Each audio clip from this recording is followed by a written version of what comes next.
some of us think the red road is hard, very hard. But it all depends how you make your red road, whether it's you make it wide or narrow. Because I don't want to be that asshole yet, though, you know, Knox known for raging. You guys are going to hear a little bit of that from me tonight. I can say my morality is better than Hitler. You know why? I haven't killed any Jews, dude. Subjective. I haven't tried to take over the world. Arbitrary. I haven't tried to push my shit on everybody else. You know, for you, how is my ethics the same as Hitler's? I mean, you're sitting here comparing fucking Hitler. Prove it is better than Hitler's. Give me some kind of justification for that. I'm not gonna lower myself to answer that bullshit. Compare me to Hitler. Go fuck yourself. Also, to your point about prisoners of war and their children, like, sometimes for many subsequent generations were, you know, subject to that. Like, it wasn't just, you know, oh, the prisoner of war works off for a certain amount of time and then they can become a citizen. Their kids were considered property too, same as in the American South. I want to do it with my fellow half-blood. But to me, I walk the red road, and it's a good red road. I love the red road, you know. It changed me, and it brings me many good things in life, you know. All right, what is up, you heathens and demons? You beautiful, blasphemous people. Hopefully my chat will work. My screen doesn't look like it's working. We'll see. Let's get it. All right, what's up, guys? Lots and lots of difficulties, of course. Lots of difficulties. So I have bought a new car, and my new car is broke down. We got to take it back to the dealership tomorrow. Yeah, that's the kind of night I've had. That's why I'm running late. Sorry about the small setup. I should be having a chat running on this thing. It's not working. Let me see if I can fix that real quick. All right, yeah, it looks like it's starting to work. All right. So I'm still working on the setup for these streams, but me and Ali this is going to be our first official stream as co-hosts. I need to look at my camera right there. And I'm going to just go ahead and flip it over to Ali because I am all out of whack. I need to catch my breath, and we really need to get into Marty's story. So I'll let her kick it off. I'm going to get myself organized. What's up, guys? Welcome back to A Raging Atheist. What's up, Ali?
So what's going on? People can't hear?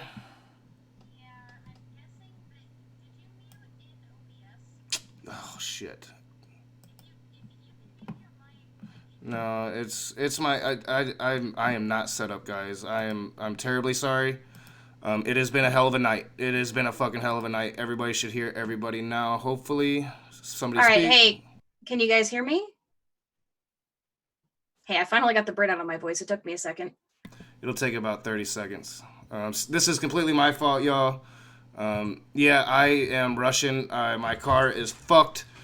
Oh, I probably should have canceled the stream. I'm thinking I should have canceled this fucking stream. Well, you know what? We're all set up now.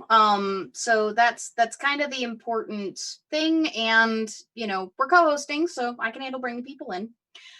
So, like I was saying, Knock and I, like, John usually brands his streams as John Learns Shit. But Knock and I didn't really have an official name for ours. And so we came up with Seeing Red. Seeing Red, partially because we're both half-breeds, you know, we both have indigenous blood, but also because, let's face it, my streams are the ones where Knock has a tendency to fly off the fucking handle. Because, like, we're always talking about contentious stuff. My streams are, you know, the dumpster fire streams where we tend to invite people on. You know, we talk about heavy topics. So, yeah. That's what we're doing. We're working on the intro. This was kind of a prototype intro, just a little highlight reel of both of us being mad at things. But yeah, this is like going forward. Our new stream is going to be called Seeing Red. So on to tonight's topic. We have 3 guests so far. There's 2 more waiting in the queue. If you guys are interested, Tony, you've got my Discord tag. If you want to post it in the chat real quick for people to tag me, message me or Knock on Discord, and we'll give you a queue number. Don't message me on Discord. Knock's got his Discord off. Never mind. Message me on Discord. You can DM me on Twitter. Yeah. But DM me on Discord or Knock on Twitter, and we will get you a queue number and we'll get you in. I'm taking people in batches of 3. Tonight we're going to be talking about Christian hegemony. And we're going to be talking about just how brutal it can be when you come out as no longer Christian. We're going to be having a bunch of people come on here to share your story. Pagans, atheists, agnostics, you know, people who have converted out of their, you know, out of the faith that they grew up with. You know, anybody is welcome for this one. So, of course, anybody here who has come out as non-Christian knows just how rough that can often end up being. People get shunned when they're in the more cult-like Christian sects. People often, you know, you will be judged for not going to church. People think you're strange if you don't celebrate the same holidays that they do. You know, like Knock and I both talked about the crap we get for not liking Thanksgiving very much, and both of us have Native families. Like, you imagine that tenfold for folks who don't celebrate Christmas. I mean, some people go through the motions because it's a, you know, corporate holiday and whatever. But for those of us who don't, there's some social consequences. So that's what we're going to be talking about tonight. We're going to be talking about people coming out when they decided to, like, what happened as a result of it. Or even if you haven't come out, like, even if you haven't yet, you can come on and talk about why you're afraid to, or why you haven't, or what strategic reason you've chosen not to share that information with the people around you. And for those of you who had a positive coming out story, like, those are welcome too. Like, some people actually found more acceptance in a new community and have found that, you know, say you live in a particularly, you know, for lack of a better way to put it, liberal area, then, you know, you might actually find some positivity in coming out non-Christian. So we're going to launch this one. Knock and I are going to be telling our stories at the end, as per usual. We want to make sure that the spotlight is on our guests. Knock is also a grumpy butthole at the moment, so he needs a little bit of time to cool the fuck off, because he's been having some rough times. I did too. My 50-gallon fish tank that I've had for 10 years sprung a leak yesterday, and I had to drop $600 that I didn't have on a new one so I could save my 10-year-old cichlid. So I'm not in the best mood either, but it's a guest stream, so focus is on y'all. Spotlight is on y'all. We want to open this up to the community. Anybody who wants to come in, everybody is welcome. Okay? Yeah, and we had an idea of how we wanted to start, but I want to get right to Marty because she needs to be out by around 10 o'clock. As we transition from Marty to Richard, I'll inform you guys like exactly what happened. And I have had a clusterfuck of a night. And you know, I've shared my car problems with you guys. So yeah, funny story, haha. That'll be coming. Yeah, we'll get right into to let Marty tell her story, and then yeah, I'm really sorry about the beginning, guys. I new mistake. My audio. I just rushed into the stream. I probably should have took another 5 minutes, gathered myself, instead of trying to get it started the moment I came back through the door. So that's all on me, and it sucks because you probably didn't hear the intro. So for what it's worth, Knock, by the way, folks in the chat are saying they did hear the intro. It was just you didn't have OBS set up to pick up Zoom audio, so they didn't hear me. So all right. Your intro did play, and I heard the intro too when I was watching it. So cool. At least that worked. So yeah, totally my fault. But yeah, we can. If you want to go ahead and start, Marty, because I know you got to go soon. Right, go ahead. Yeah, so I have never been a Christian. I was never a Christian. It's good to start with your name, Marty. Oh yeah, so I'm Marty. I'm sure most of everybody should fucking know me, Christ. So I'm Marty. Hi. If you don't know me, I don't know where you've been, because it's been a minute though, Knock. I was saying the other day, I was like, Knock, we haven't talked in a minute. Yeah, my light's all messed up. I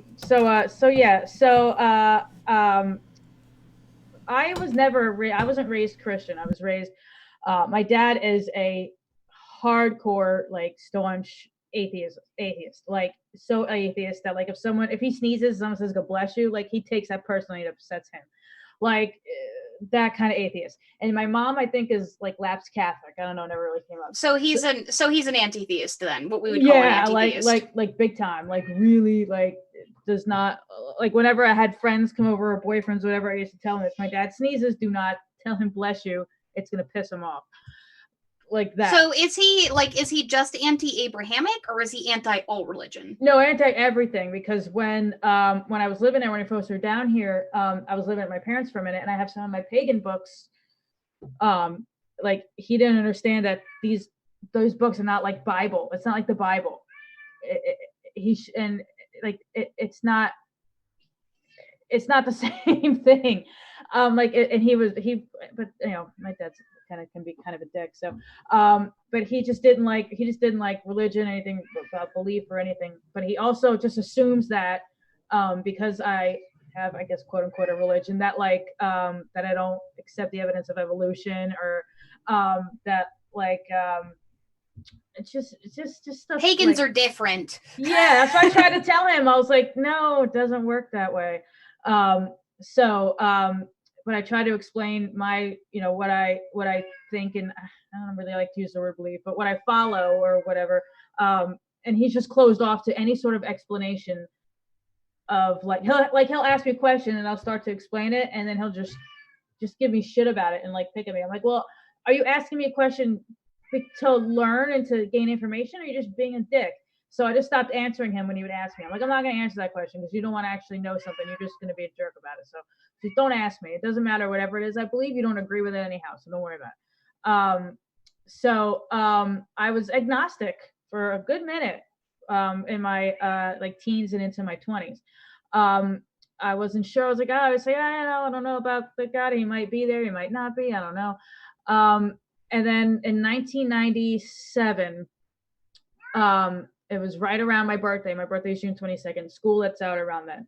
I get for my birthday, a friend of the family gave me like tickets to like a Beatle fest in Asbury. It's like 3 days of Beatles stuff all day, and I was super stoked to go. And I get a phone call from a friend of ours who asked if I heard about another friend of ours who had just graduated 2 or 3 days before that and died of a drug overdose. That wasn't what pushed me away from the God. That wasn't it. Not right then.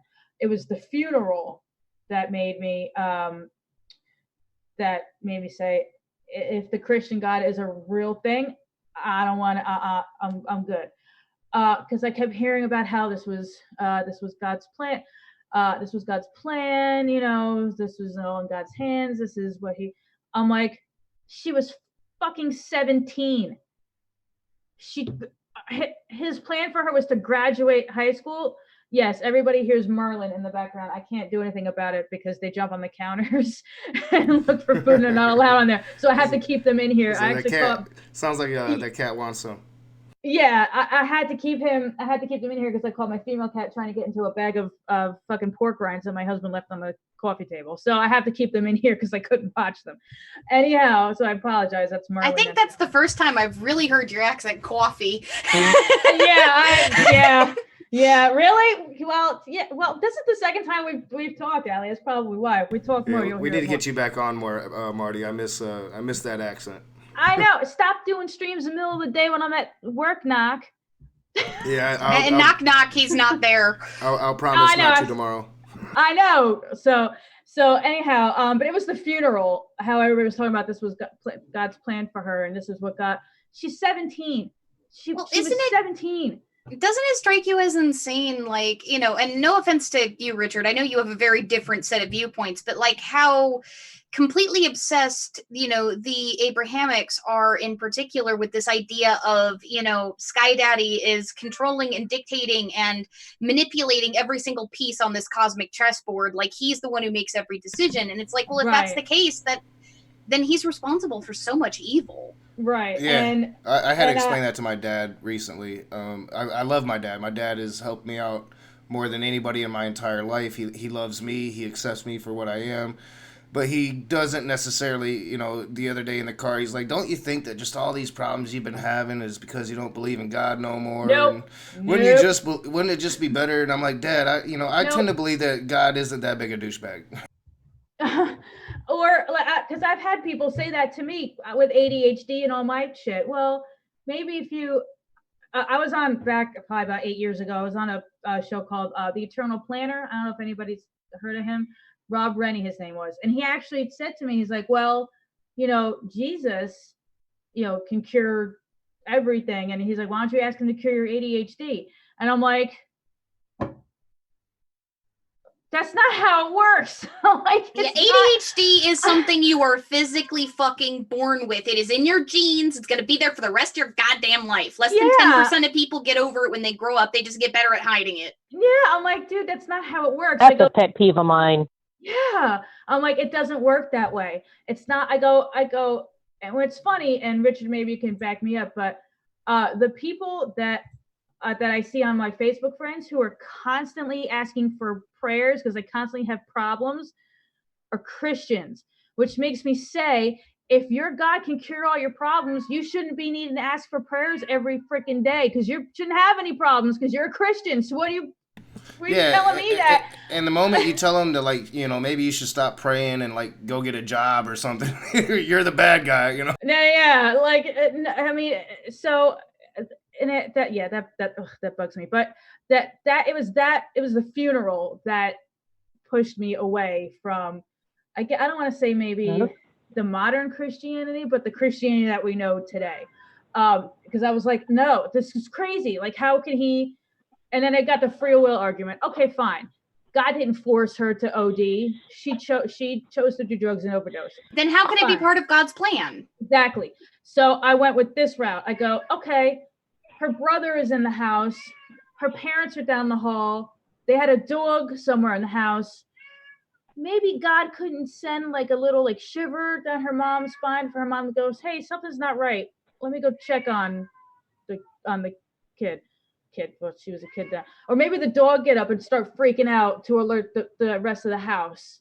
Like something like that. Like that if you're he can't do that because he can't interfere. But if the God's all powerful, he can do whatever the hell he wants, and it's not interfering with her doing drugs, it's just letting somebody know that something ain't right. So he can't do that.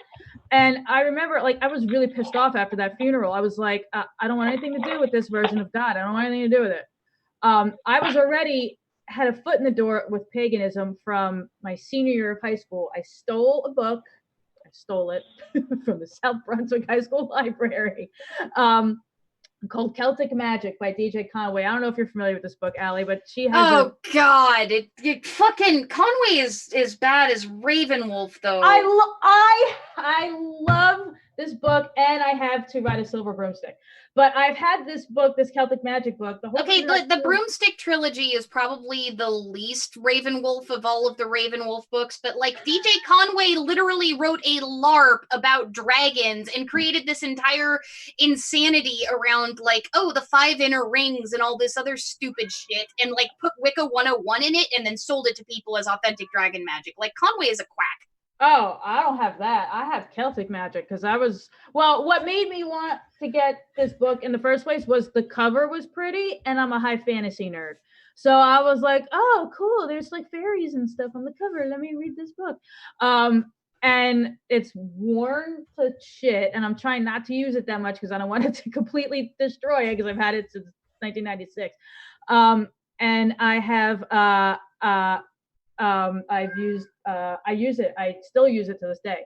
But back in high school, it was like, oh, this is so cool. I can maybe get my ex-boyfriend back together with me, and I can put a curse on that bitch who threw a spitball in my hair. And, and once you actually grow up and like study how actual magic works and study how the gods work and the balance of nature and the balance of things, I learned, I was like, oh, that's not really how it works, because taking a stick and waving it around after reading that book didn't make me a witch. So and it took a long time. It took a lot of study. I joined a coven when I was, I think I just turned 30. I just come out as bisexual. And I wasn't what I thought was a great relationship at the time. So I was like, sure, let me actually get into this because I've been reading and studying on my own. And that was it. Like, it was like headlong. Like, this made so much sense to me. This made way more sense to me than what I read from the Bible, because I did seek for God, and I did seek for Christianity. I did seek for Jesus, and I prayed, and I confessed my sins and all that, and I never got anything back. So I was just like, okay. I don't know if Hallie, if you're familiar with the Myths of Avalon. I know the lines in the movie. I think they have the same line in the book, but they might change it. The line goes, "You called for the goddess and the Christ, and the goddess answered." And that's exactly what happened. I was seeking, not because I felt like lost and like, oh, I need something, but I was just seeking. I don't know, to be honest with you, I don't know, but I was in my 20s maybe, so who the hell knows. But so it sounded like you got some pushback from your dad when you came out as pagan. Have you ever gotten pushback from like friends or relatives or things for not being Christian? No, because my not friends or relatives. At least not back home. When I moved to Georgia, oh God! Oh, honey, I can't that's what I was gonna ask. Like, do you tell the Christians down there what you are, or do you just keep it to yourself? I wear my pentagram to work when I work in the office. If I'm working on the floor, actually, no, I wear it every day. I have one that I forget to switch it out, but I have one that's like off a Wish that's like $1. So if I lose it, I'm not worried about it. But I have another one that my Christian mother-in-law gave me for Christmas a couple years ago, and I wear my pentagram every day. And I used to kind of like dance around a little bit. Like, I used to kind of like, well, I don't go to church, or, well, that's cool, but I don't really believe in Jesus. And then one day I said to myself, and I talked to my boss about this, who's a Bible believing Christian. I was like, she's like, well, why tell people that? I go, because it's 2019 and other people exist. And she goes, yeah, you're absolutely right. I was like, I shouldn't have to. We don't burn witches at the stake anymore. I shouldn't have to be like, I should be able to be like, yeah, I'm pagan and I practice this. They don't burn witches at the stake anymore yet. Here.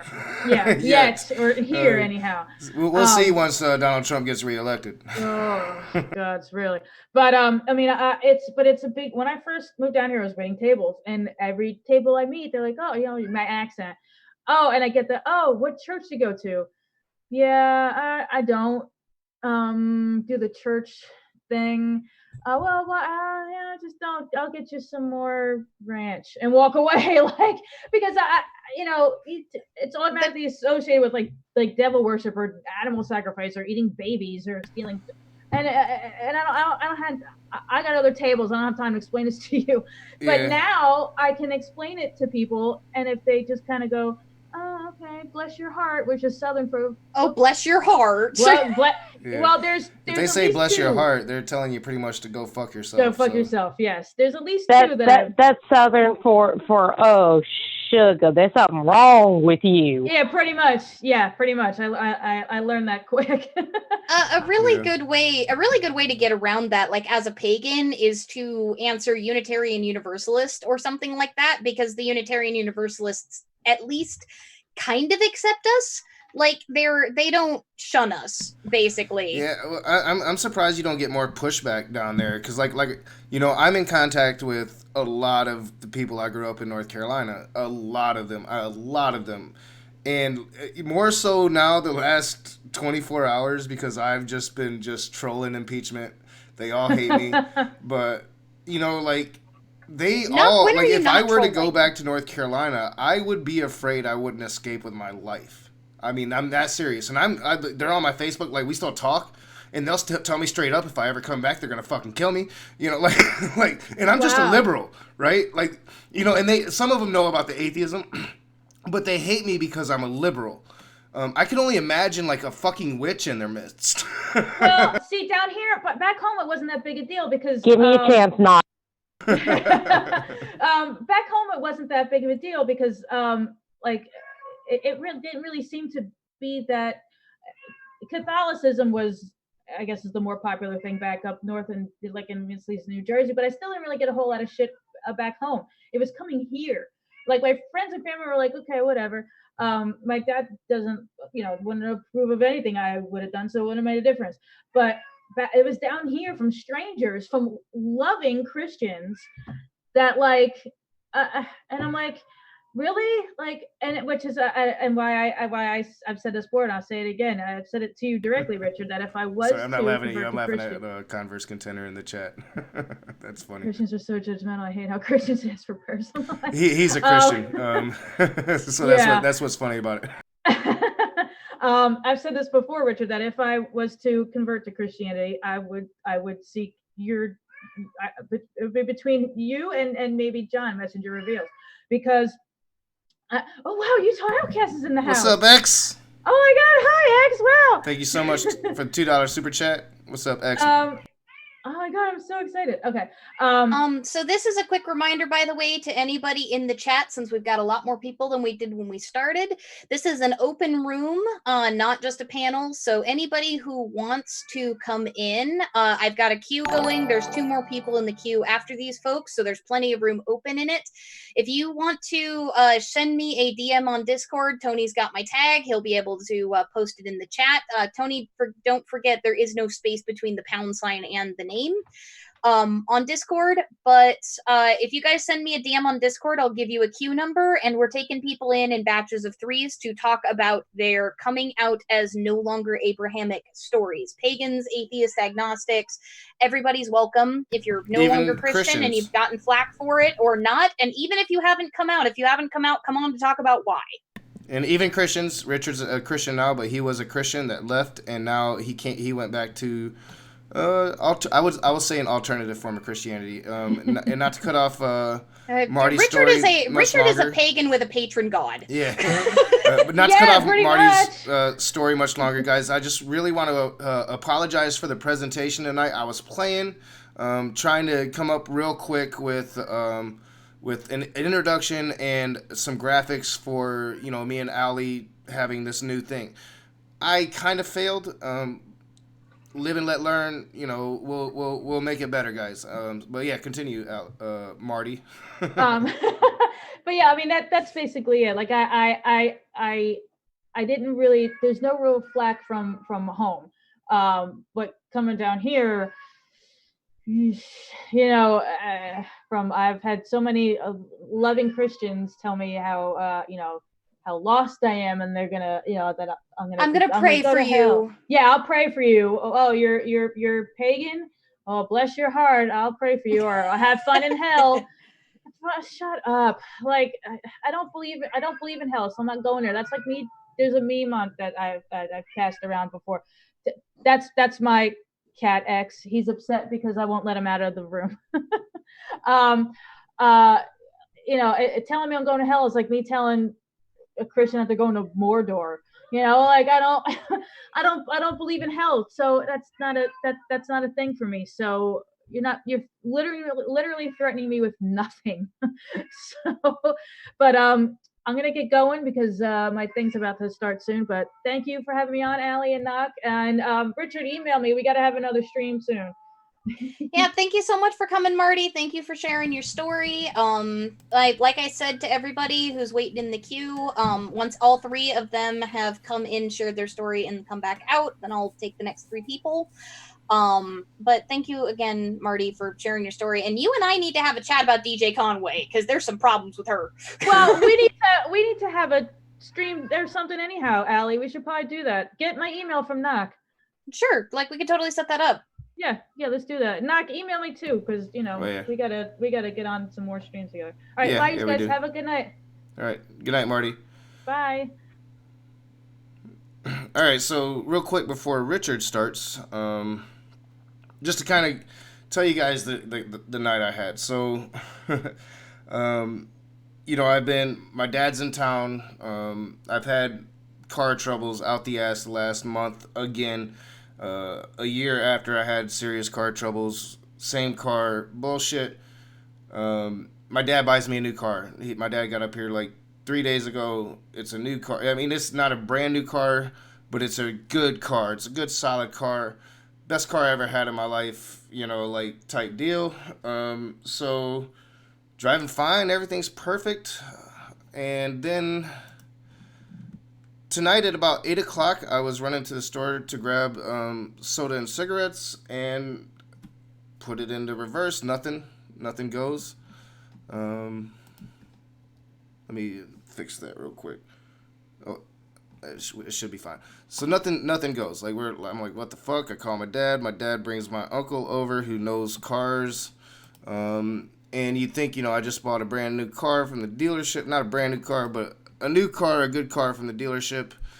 2 days ago, there's no transmission fluid in this bitch. So, we get transmission fluid. This is why I put it back to 930. And just every bit of transmission fluid we put into this car is coming right out. And so we're looking, and you can see that they put in new transmission lines and all this. Probably don't want to hear about the cars, but needless to say, I had the worst luck with cars. I have the worst luck with cars. So yeah, I'm feeling better now, a little bit. Looking forward to Richard's story. I'm gonna sit here and mess with this. We might want to actually go ahead and bring in the next person because it's kind of messing with the screen a little bit, Allie. Alrighty. You're lucky that I just got back. Yeah, this screen I'm not happy with either. So yeah, we will definitely be fixing that in the future. As I said, live and learn. But yeah. But all right, yeah, I just sent the link out to the person who's fourth in the queue. All right, awesome. So, Ali, if you Ali or Richard, yeah, I'm kind of lost right now. I'm trying to get settled. I'm not in a stream mode tonight because everything fucked up, but we're gonna get there, guys. We're gonna get there. What's up, chat? And what's up, Richard?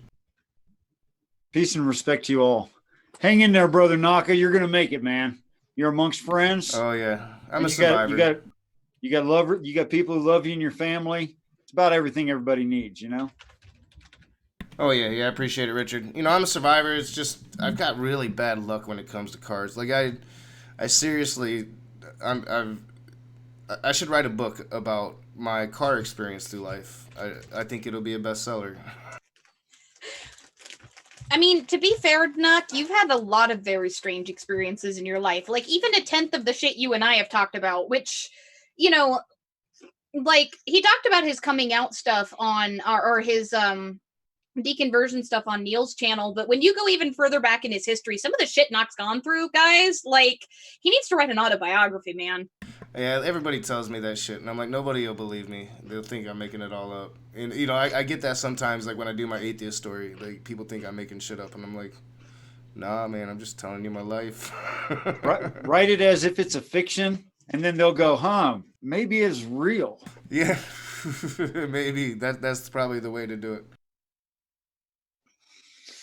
Okay, so I'm Richard Madsen. I'm on the little tiny YouTube channel, Demolish_Doctrine. If you want to look at some of the crazy stuff that Marty's talking about, that Eliakai's talking about. So, yeah, I was raised Roman Catholic. My mom was staunch Roman Catholic. And going to church on Sunday was not an option.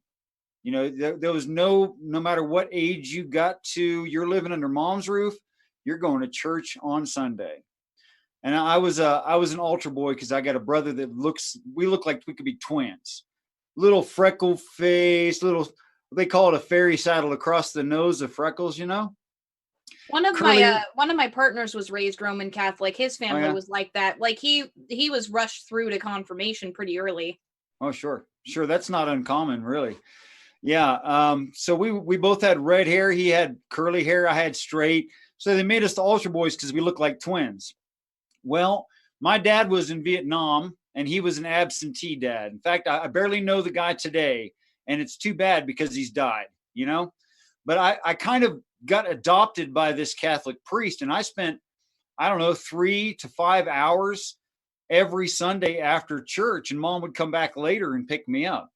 And that went on for about a year, and we watched deep movies. We talked philosophy, you know, and we had what he called cordials, which means giving alcohol to a minor. That's what that means. And it was about a year like that, and he treated me with great respect. He treated me like an adult, and I didn't find out till later. All of that was a setup because he actually just wanted to have sex with me. And that's the way it went. So I spent the next week trying to figure out how to break that to mom. Because, I was okay. I was a strong person even at 12. I was really, really okay. But I didn't know how to tell that to mom. Did he did he actually attempt the act with you? Like, did he physically attempt anything, or did he request it and you declined it? Like, if you're comfortable sharing. No, I'm absolutely fine with it. No, he offered to give me a back rub, which was really cool. You know, I didn't think anything about it. I was a kid. And then he said, roll over, and he started massaging my chest and started working his way down. And I was cool with that, you know, because that wasn't anything sexual or whatever. And then he asks me if he can undo my pants. And I'm like, I don't know what you think this is. You know, I love you like you're my dad or my uncle. You know, I don't feel sexually aroused by you, you know? Yeah. So it stopped there. Thankfully. And he made some verbal comments after that, trying again. And I found out that he was never going to be okay with being friends. That's not what he was about, you know? You said well, it's clear that he Catholic didn't. Priest? Oh, yeah. Yeah, eventually I'm going to get around to covering this. We had some major shit go down here in Michigan regarding the diocese here. It sounds like he was trying to groom you. Oh, yes, definitely was. I trusted this man like I would my dad or an uncle. That's the way I trusted him. I really did. Yeah. He stayed at that. They call that grooming. Yeah. I found out later that's what they call it. Yeah. He stayed at that for about a year. Well, and when you're that young, you can't even call that friendship. Like, that's a power dynamic between you and that priest. Like, very obviously, like you said, a dad or an uncle, like that's a position of authority. And he was trying to leverage that over you. You told him no, and he kept pressuring you like that. That is, that's sexual harassment. That's fucked up. Yeah. It's pretty messed up. Yeah. I like, as strong of a kid as you were, that still must have been fairly traumatizing. No, actually, it wasn't that traumatizing. I just lost all my faith in religiosity. You know, I figured mom said the Catholic Church is trustworthy. This guy was what I thought was a great friend, like an adoptive dad, you know, for more than a year. And then I can't trust him. Well, you know, I guess I can't trust anybody. So I just walked away. And he's supposed to be the arbiter of that God that you believed in, right? You know, like, it's not just any, you know, it's, you know, usually these things, you know, in all honesty, I've studied this extensively. I've done a lot of work on this subject. Usually, these situations happen between family members, and I think clergy would be second, if I'm remembering right. At least on a worldwide level, it's definitely second. But usually, it's a family member, somebody that's really close to the family, somebody that the family member knows, and then second would be clergy, and that dynamic of clergy is, one, the parents do have absolute trust in these people because they are the arbiters of the God they believe in, and two, you, the victim, are told by the people you worship most, your parents, to trust these people. So it's a double whammy. Sure, easily. Yeah, statistically, I believe if you have young kids, statistically, a child is going to be most likely molested, because I've looked into all this since then, by a male who is between the ages of 14 and 21. That's going to be the most likely. After that, an uncle. After that, an adoptive dad. After that, authority figures, Boy Scouts, church, et cetera, like Naka was saying. Yeah. Boy Scouts. Exactly was like that. when I looked at it, I was like, holy shit, Boy Scouts. Surprisingly high. Yeah, very surprisingly high. Yeah, it's a trust position. I think I'd it's say not so that, much that, given my personal experience, the adoptive father is definitely accurate. Though I'd say also for women in particular, especially when you get into your teen years, friends are also like male friends are very, very likely candidates for that sort of thing. Sure, absolutely true. Yeah, so the biggest problem I had with it was how to tell my mom. So I spent a week thinking about that. And I took her to the side, and my mom had a lot of kids, being a Catholic woman who didn't use any kind of control at all. She got pregnant. If her body carried it, she had the child. So you mean being a Catholic woman? Yeah. I mean, Exactly. the vast majority of Catholics that I've met, including my partner's family, tend to not believe in birth control. Right. Yeah, it's tradition there. Absolutely tradition. Yeah.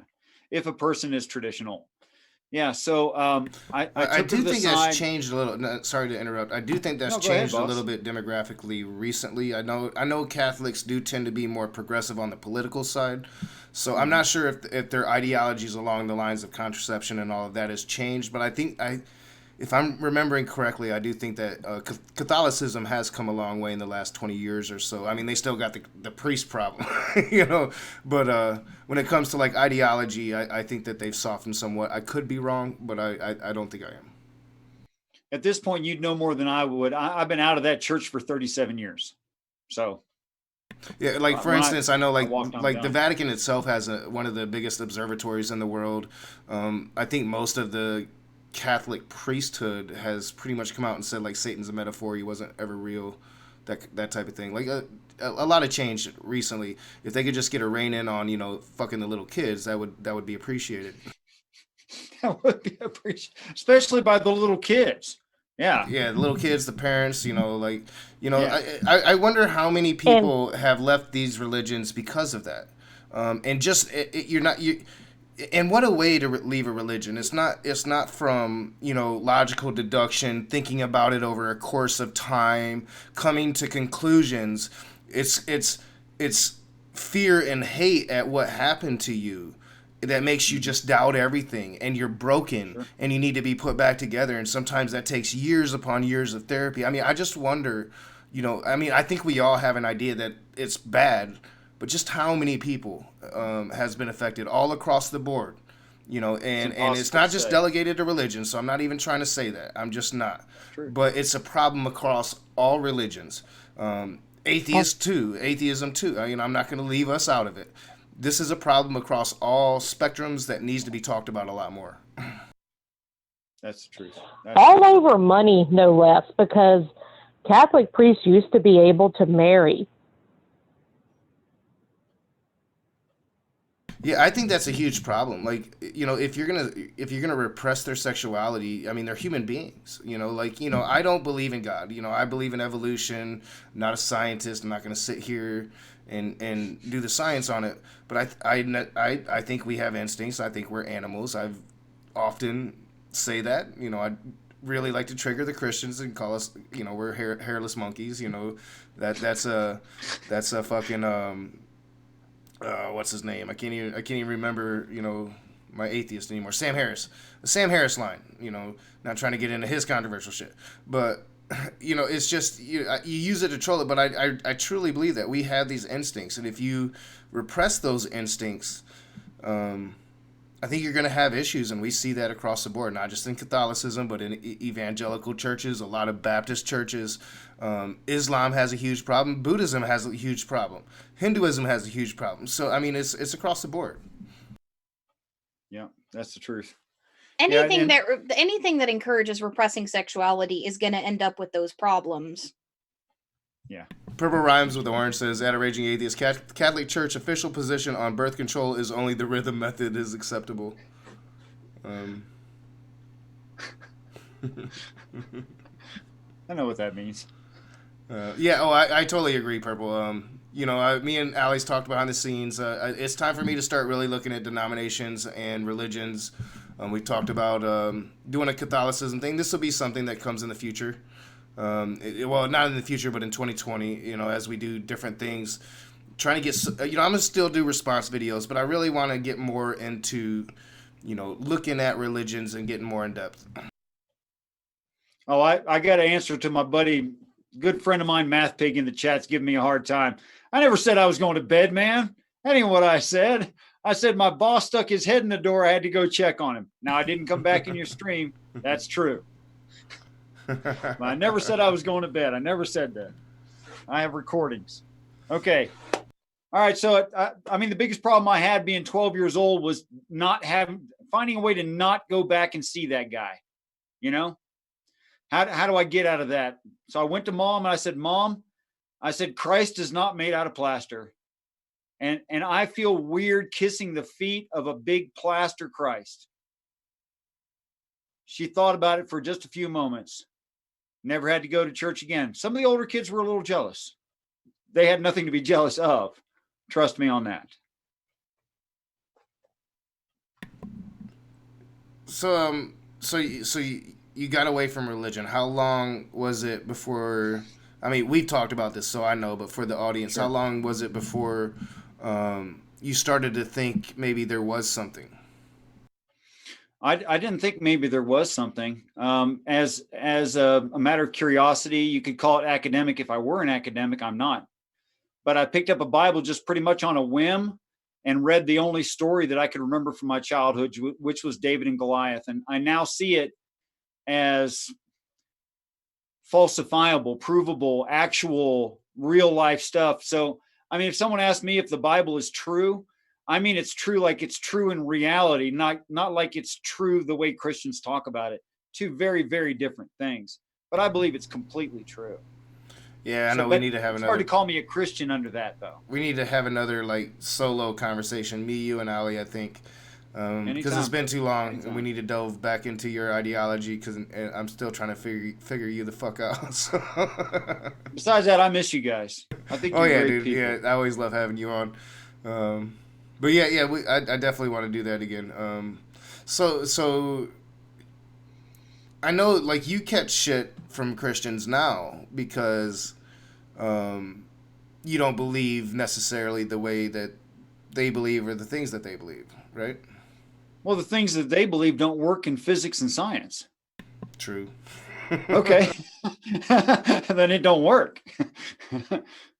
So yeah, no, I don't believe in magic. I think there's things we can't explain. Sure. But is there such thing as magic? No, can't be. Yeah, I don't believe in magic either, but it doesn't it's not I could be wrong. I know me and Marty had a conversation about her magic. And people were kind of asking a little bit about in the chat, and we just didn't have too long with Marty tonight. Sure. Marty, I have a one-on-one with Marty. You can actually go back and check it out, where she actually tells you exactly what she means. And I highly recommend you guys do that. Yeah. Yeah, Marty is great to talk to. He's had some interesting experiences, and for that matter, so is Ocean Keltoy. Now that it's hard to talk about those things without getting into the details that they consider secretive. I don't know, like almost like it's proprietary information, you know? Yeah. So it's hard to ask the right kinds of questions, but when those questions are asked well, the answers are really interesting. Yeah, and like when it comes to the magic thing, so I used to be a lot more toxic than I am now. So you can find like I've got like 600 videos now. You can find me talking a lot of shit about magic. My position is somewhat changed on it just because I've talked to people and you respect their experience and you don't want to take away from them. So just because I've never seen magic, I need to have verifiable proof. Me and Allie's had this conversation several times. I need to have verifiable proof for me to believe, but I'm not going to take away from your belief. I'm not going to think any less of you as a person. What matters to me most is your actions in life and how you treat people and where does your ideology lead you. That's what I'm interested in. So, when it comes to magic, even though I don't believe in magic, I'm not going to fucking down anybody that does. Just don't harm other people. That's my main criteria. Right. And don't give me reason to troll you. That's fair. That's fair. Yeah, if someone's really deeply delusional and that's the only way they're holding on to any kind of kindness in their heart, I say leave them that way. If that's all they got, leave them that way. Yeah, I mean, I don't even see it as really a delusional thing. I just see it's their belief. And who knows, maybe they experience something that they can't explain. Maybe science could explain it, maybe it can't. Me and Allie's had conversations. There's been 3 or 4 incidents in my life that my rational mind can't explain. Right. So, I try to leave room for what we don't know. Who knows what we're going to find out. Maybe science will prove a whole bunch of shit that we don't believe in right now. Only time will tell. Our science is only going to get more and more sophisticated. Things are going to get more and more smaller. It's going to be easier to find things. So, right on. Yeah, I leave myself open to it. Like I used to just bash on everybody. Now it truly is to me. Is it harmful? Is it harmful? That's what I really care about. I know I troll a lot. I get angry a lot. People in live chats know that shit. I will fucking troll the hell out of some shit. But at the end of the day, I really, if it's not harmful, I don't give a fuck. Yeah, right on. Well, that's my story, and I'm sticking to it. And for all you religious folks out there, if your religion is making you an angry person who has trouble loving others, and you're too judgmental, and you think maybe that might not be quite right, please stop and think about that. Sincerely, stop and think. And yeah, thank you, Richard. Great. Thank you so much, Richard. I do have the same questions that I asked Marty. Did you, when you came out as no longer believing, did you ever come out as no longer believing? And if so, did you get any pushback from friends or family? Well, it was just mom and her kids when I was 12, and I was the next to the youngest.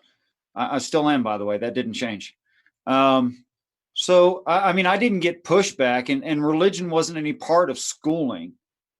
And even though my mom was a science teacher at a Catholic school, it just wasn't something that came up. So did I personally get pushback?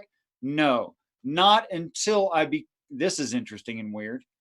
I became a theist, and the religious people in my family, when I started explaining to them what my theism meant, that's when I got the pushback, because I don't agree with them. Yeah, that happens to pagans quite a lot too. Like when you express anything other than, what people would consider traditional Christian doctrine, you get a lot of crap.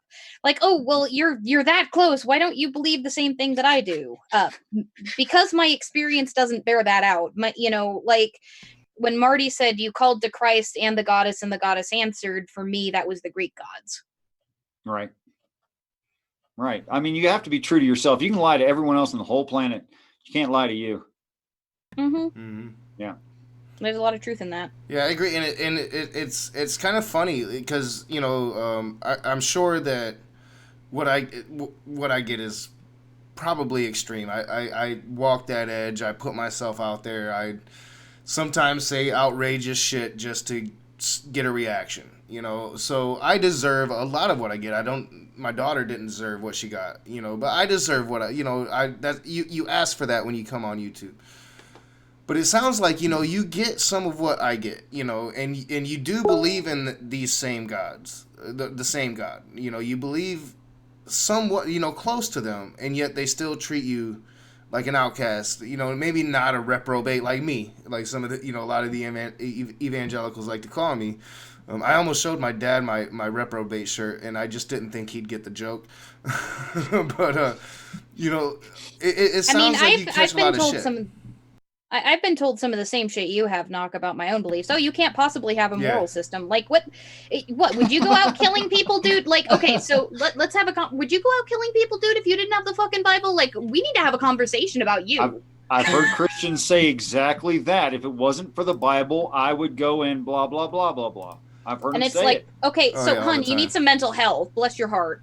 Yeah, you know, I mean... Oh, yeah, I've blessed people's hearts over that one. You know, not to bring up a subject, but praise being one of these people, you know, like, you shouldn't just get a free pass, dude. You shouldn't just get to say, oh, I repent, especially not when you're putting out a video about Dr. Josh talking about, oh, Megan's going to kill me, as if that's the same thing as what you did. No contrition, no fucking remorse, no apology. To me, that's a no-go with praise. Until he can do those things and recognize where he went wrong, he's a ghost to me, and I'll just troll his ass every time I see him. Just to be honest and forthcoming, I'm trying to get him to talk about it. Yeah, I mean, and that's your thing. You're a moderator type of person. Like you'll try to find that ground, to where me is. I'm kind of a black and white type of person. All right, you crossed the line, dude. And he crossed several with me. Like I said, he's the one that started this whole bestiality thing with me that I get trolled by Jill every fucking time now. You know, so that's it's like, yeah, I mean, fuck praise. But at the same time, I have hope for everybody. I have hope for praise. Yeah. Good for you. But not too much for praise. I mean, he's kind of a douche. Well, I'm going to say peace and respect. Yeah, thank you so much, Richard. Out of respect, I love you guys. Give me an invite sometime when you're really, really bored out of your mind. You want to hear something crazy, okay, brother? Well, we're going to be picking things back up in the new year. I'm doing my year in review, and there's going to be a lot of live streams. That's been a great show, man. I'm really enjoying it. Well, thank you. We're going to get into Messenger soon, so that'll be fun. that'll be a whole nother mess. Oh yeah. Messenger, haha. Anyway, yeah. I'm sorry. I had to cause everybody in the chat some groaning pains. Like I haven't punned on anybody in a while. Like y'all have been spared it. So peace and respect to you, Nakasuchi, Alikai, and also Ryla, who I haven't had a chance to speak to, but I look forward in the future. We lost Immutable. Hopefully Immutable will come back. Look forward to it. All right, yes. All right. We'll see you later, Richard. Thank you so much. I'm going to kick myself out. You guys have a great night. Peace and respect. Have a good night. Good night. Alrighty, so Rilla, that makes it your turn. I hope by cutting off some of my breathing apparatus, I fixed the background noise ruckus. Well, I mean, most of it was echo as far as we could tell, and just like you moving around and fidgeting, so it should be fine. I'll let you know if it gets loud again, or the chat will let Knock know, one or the other. Okay, awesome. I hope I've fixed some of it. And I was right next to the heat register when the gremlins told me, the host wants you to unmute. So I unmuted. I'm going, okay, why does Allie want me to? But apparently you didn't. So. Yeah, the tech gremlins have stolen your computer. Pagans and tech and pagans. What are you going to do? Yeah, hopefully the screen is clear for everybody, because mine, I don't know, my computer sucks. Hopefully everybody sees everything clearly. Please. Mine's not nearly, that's going to be a tough act to follow. Although I did get, so my mom decided that it would be okay to let me go to, my deconversion story started and stopped in interesting places. My mom let me go with my cousin to the Baptist churches with my aunt at the tender age of 4. At which I got excommunicated out of, I have been told, at least 2, possibly 3, depending on which parent I talked to, because I ran around singing, Jesus loves me, this I know because the goddess tells me so. Yes, because my mother taught me that one. And I was asked by the pastor not to come back. Oof.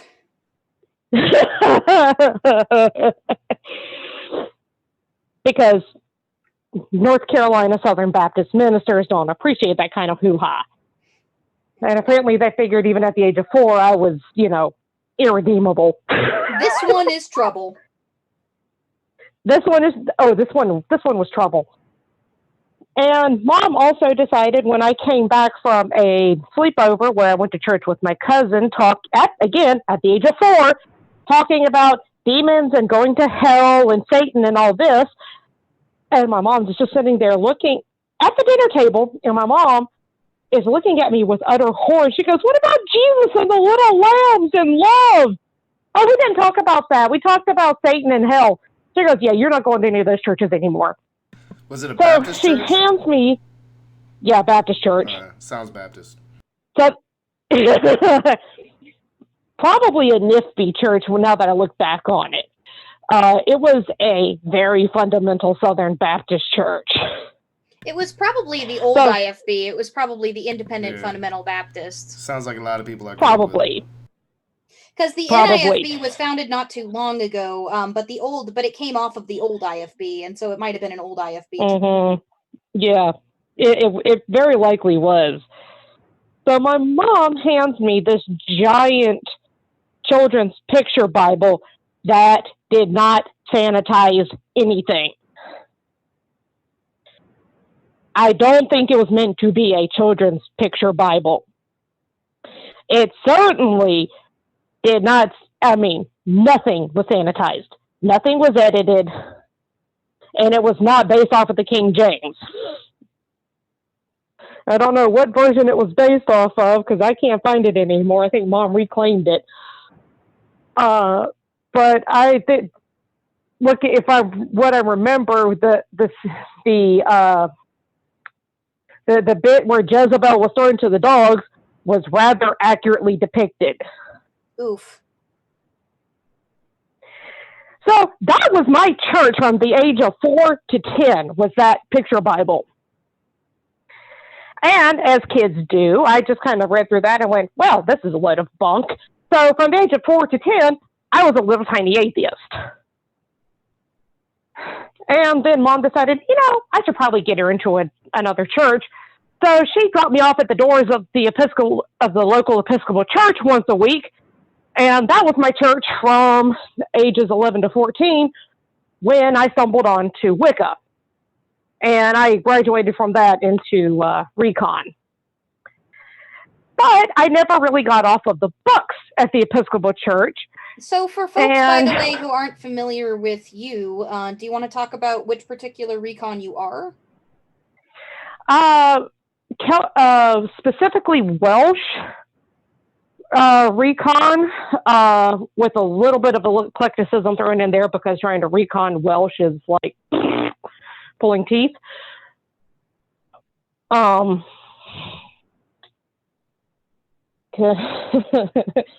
As some of my compatriots on Sticks and Stonehenge are finding out.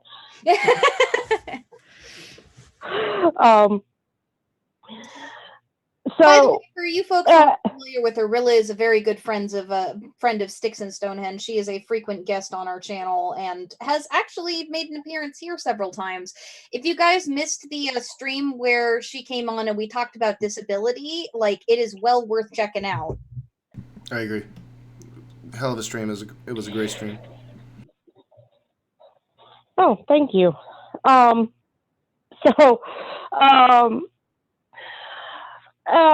just kind of, there was a period of time where I was still going to the church because coming out to my parents was really not an option. But I was pagan. So there was a very awkward period of time where I was actually teaching Sunday school. So Well, do you Pagan? want to talk to the chat a little bit? Why was it that you were afraid to come out? Oh, well, let's see. Aside from the fact that I live in the rural area of North Carolina, my mom wasn't so much a problem. My stepdad,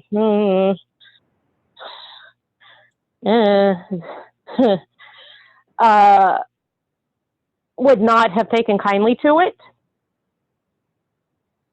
Yeah, a lot of people in North Carolina wouldn't. Right.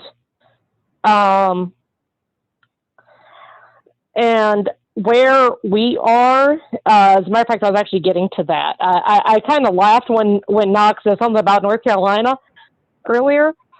In the group I work with now, we have a very hard rule. One of the first bylaws, the very first bylaw we have, is you do not out anybody in the group, and you do not get a second chance to break that rule. That is grounds for immediate eviction from our circle. And the reason being, where we live, if somebody is outed, it's almost as bad as being outed for being LGBTQ. Do you want to can talk lose about your job some of over the... it. Yeah. Yeah, I was getting there. You can lose your job over it. We have a pair who, if their children find out that they are pagan, they could lose rights to their grandkids, and they know they will lose their rights to their grandkids. We have a pair who have children who have to be cognizant of the fact that they could lose rights to their visitation to their children from a divorce. This is a reality. And I'm sure I can already hear the chat now, because I'm not looking at the chat right now. But I can already hear the chat now. That's not legal. Well, it's very hard to prove. Yeah, it's happened to me as an atheist. I've been fired from 2 jobs since I got this tattoo, and I can't, hide my atheism anymore. They're like, "What's that?" And I'm not a liar. I don't want to tell them, but I do. And yeah, before I know it, something gets me fired. Yeah, that sort of thing's a lot less common up here. However, like if you are a married couple and you're trying to adopt kids up here, quite frequently most of the adoption agencies are very Christian centric, and if they find out you don't go to a church, like one of the questions on the thing is, what church do you go to? And if they find out you don't go to a church, it doesn't matter how much money you make, it doesn't matter. Like we've had a couple of friends who were in the pagan circles who like tried to adopt. They were $200,000 a year, which is more than respectable up here. It's not worth near as much as it would be, say, in Michigan. I was getting to that actually, Allie. I was getting to that because I went to I was visiting my mother where she worked, and they were having a job fair at one of the buildings. I stumbled on it. I was just wandering around because I was bored out of my skull, and I got yanked in because I have a baby face, and they thought I was a student. And, "Oh, here, go for the job fair." Honey, you got nothing that'll hire me, I can promise you. So, fine, you know what? You're handing out free stuff. You're going to make me walk through here before you'll let me go to my car. Fine. I'm going to take your free stuff. Because, I'm a butt munch that way. So I'm walking through, and there's this poor woman from DSS who went there, I think, expecting to find semi-adults to talk to about adoption. She saw me and latched onto me like a burr on a saddle, going, "Oh, you're an adult." I was like, "Honey, you ain't going to let me adopt. I know you ain't going to let me adopt."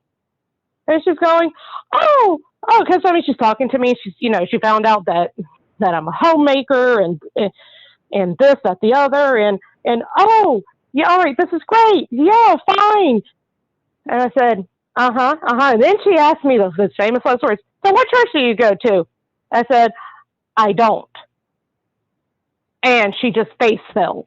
And I said, I'm pagan. I said, and that's going to be a problem.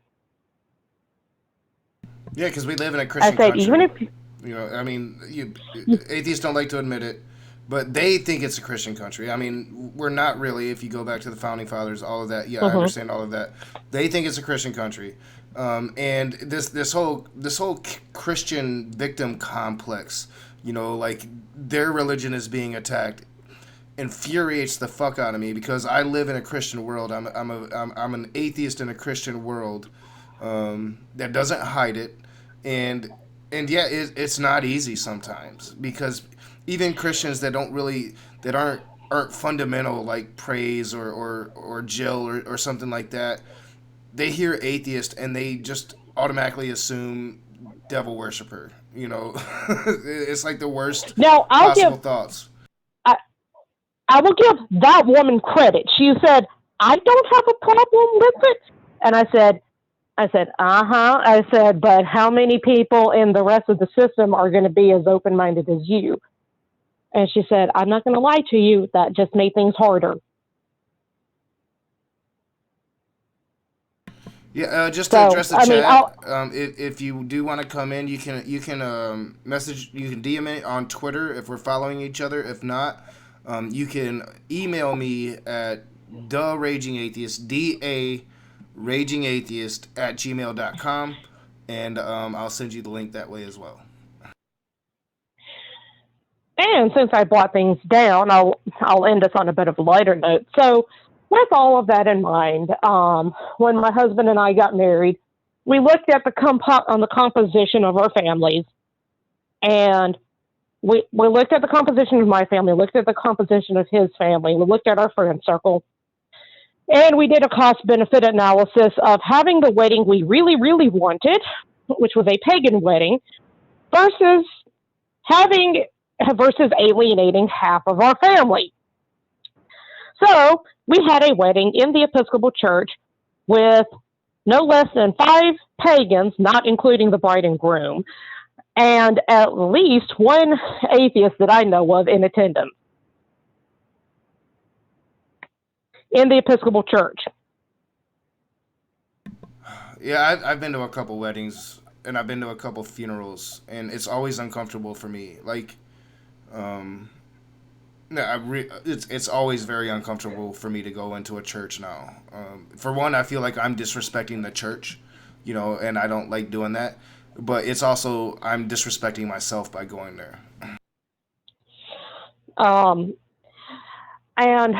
what my husband and I did was we said, you know what, we'll do this, and then we will go and have a second religious ceremony for ourselves later, and that's what we did. It was just, you know,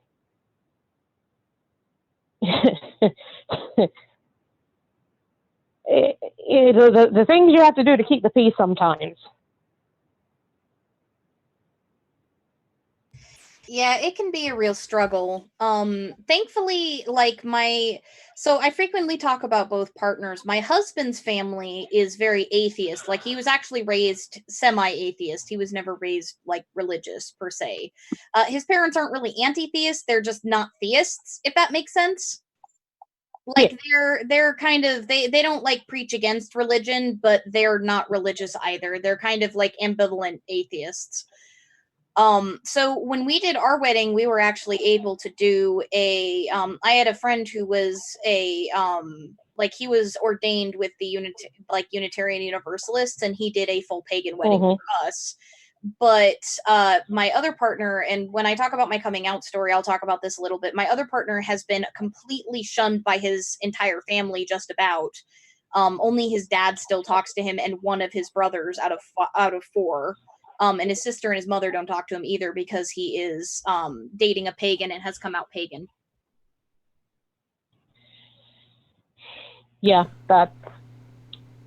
Yeah, I'm not sure what would be worse. Like, you know, like, I think by now, like, Christians are used to atheists, right? But, like, I still meet Christians all the time. Like, Allie, you've met that Christian vlogger. The first time, like, when that Christian vlogger, and I think I've talked about this, when he came here, and we were sitting at lunch, and I was telling him about my pagan friends.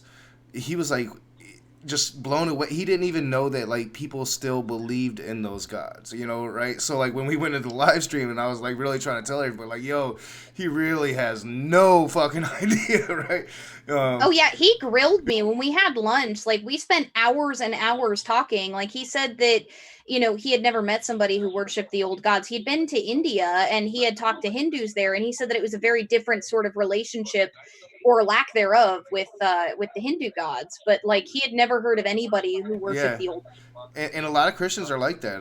Like I told Ocean in one of our private conversations, like dude, I didn't think, I studied the myths, but I didn't think people still believed in until, Cirrus opened up my whole fucking world, man.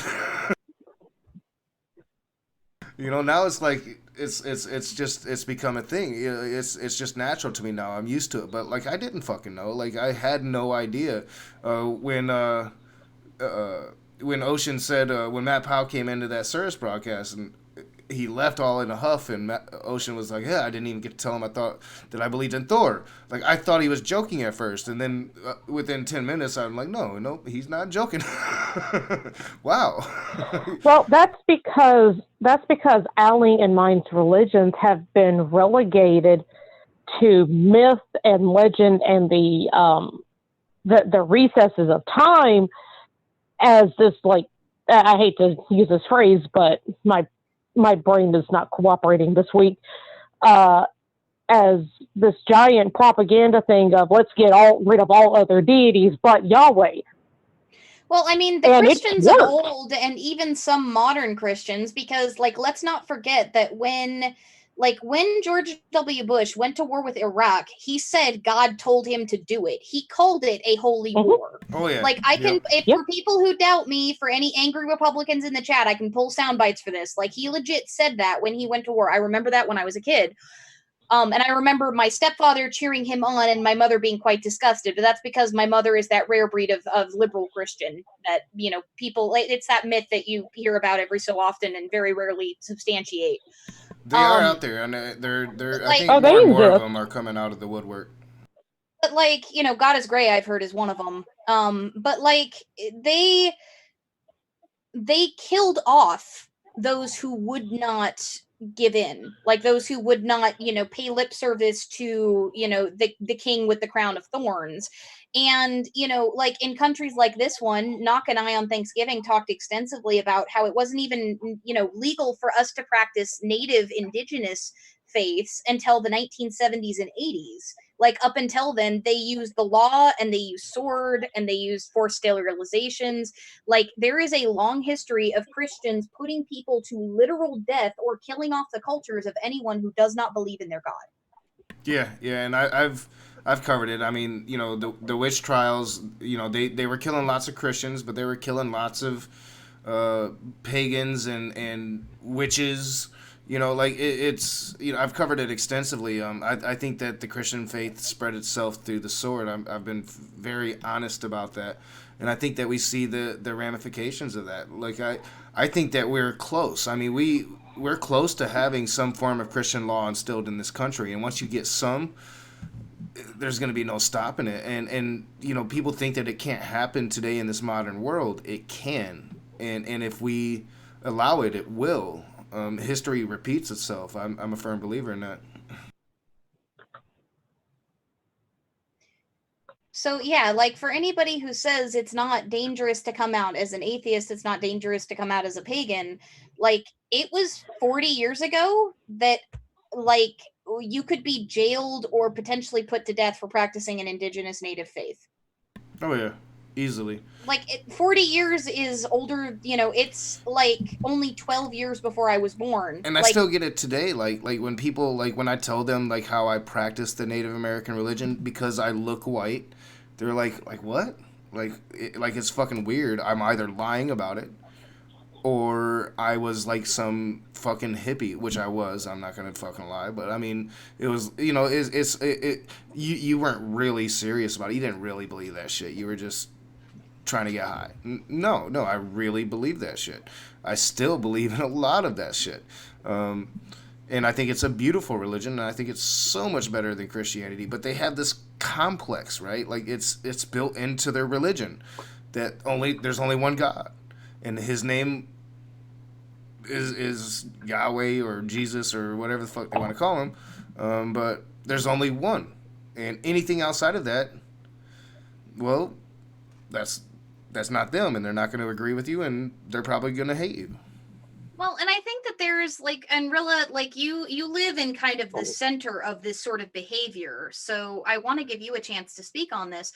But there seems to be this thing that, Christians have for pagans, like they have a particular type of hate boner for us, because like atheists, a lot of Christians are like, atheists are never going to believe no matter how much we harangue them. They've got Dawkins in their head, they've got Hitchens in their head, they've got the Four Horsemen in their head, like they've got all of these like angry asshole atheists that kind of are out there like screaming their faces off, and they're used to that, and they're like they're used to us, antagonistic. But like for us, we are already at there's a how dare you to them. There's like, very how dare much you so worship something, but not what I tell you to. Yeah, absolutely. There's very much that attitude. There's a you believe in a thing, but it's not my thing. How dare you? And it's very much so, and rather hilariously and depressingly hilariously, the same attitude they have towards people who practice the Muslim faith.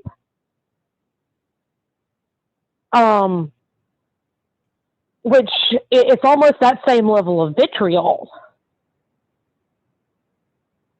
that I have faced.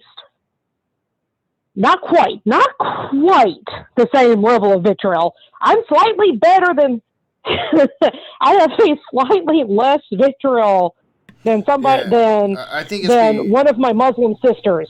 I think it's because they see Islam as a perversion of their own religion. Yeah. Right? It's Abrahamics, but it's a perversion of Abrahamics. Yeah. Oh, absolutely. Absolutely. They won't admit it. They absolutely will not admit that Islam is the same, that is the same deity. But that's where that stems from. Yeah, I love it how they talk about Sharia law, but then you talk to the fundamentals, and everything that they want is like Sharia law. So. Well, and actually, Sharia law is a lot more, like, some parts of Sharia law are actually more, like, liberal than some of the shit that's in the Bible. Old Testament Christian law is fucking brutal. So you get those fundies, and it's like, oh, fuck, dude, let me go talk to a Muslim. You steal something when you're 10 years old, you're going to get your hand chopped off. Like, what you stone your kids to death for talking back. Like, that shit ain't fun. Yeah. No.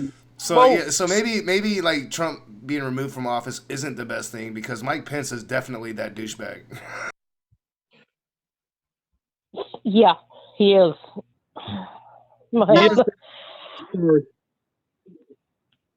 He is that sort of fundy.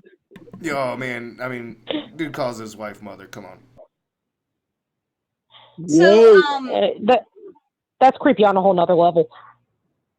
Just so you guys know, by the way, Hamable is our last scheduled guest for tonight. So when Rilla and Hamable are done, it'll just be Knock and I, unless one of y'all in the chat wants to come in here. Yeah, we got till like midnight. I should probably end it around midnight, I think. We got a late start, so that put us just a little over 2 hours. All right, so if anybody from the Discord or in the chat wants to come in, either email Knock or DM him on Twitter or DM me on Discord. You got lots of options for getting in, but if you want to tell your story, we're probably going to do another stream like this, within the next couple of months, talking about coming out or some other sort of subject on.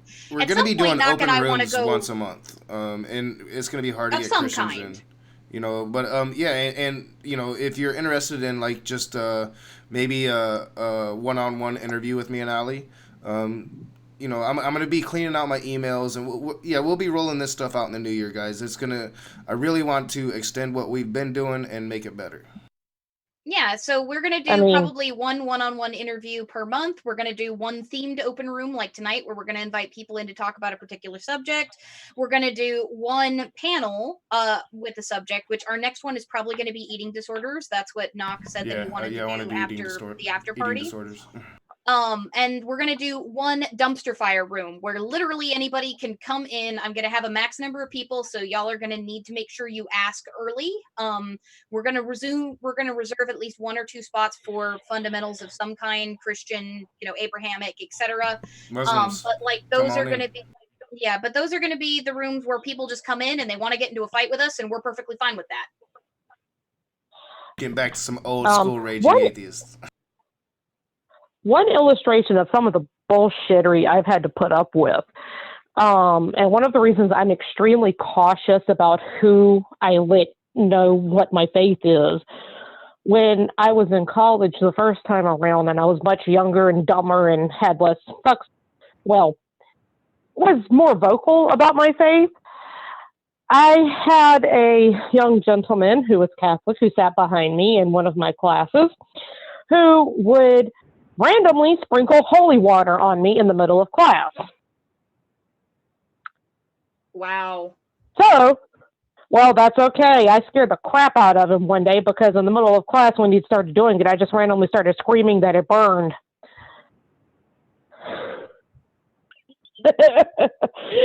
Fortunately, the professor knew I was going to do it, so he thought it was funny. But, I mean, that's one of the milder things I've had to put up with. One of my friends had a boyfriend break up with her because she couldn't convert me.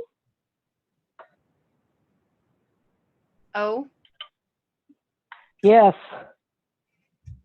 One of my friends had a boyfriend break up with her because she didn't try hard enough to convert me. I had a girlfriend whose parents got her to break up with me because they didn't think I was convertible. I didn't. That sounded weird. They didn't think I was a convertible. No, they didn't think I would ever. They didn't think you could drop your top. They didn't think you'd drop your top. They didn't think I'd ever come back to Christianity.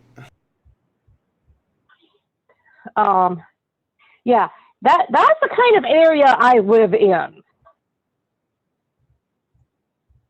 Are you still in North Carolina? Oh yeah. Oh yeah, I can attest to that. Oh yeah. You live in. I mean, people talk about Georgia. I mean, Florida's fucking crazy. I'm not gonna put. I mean, Florida's a different kind of crazy than North Carolina.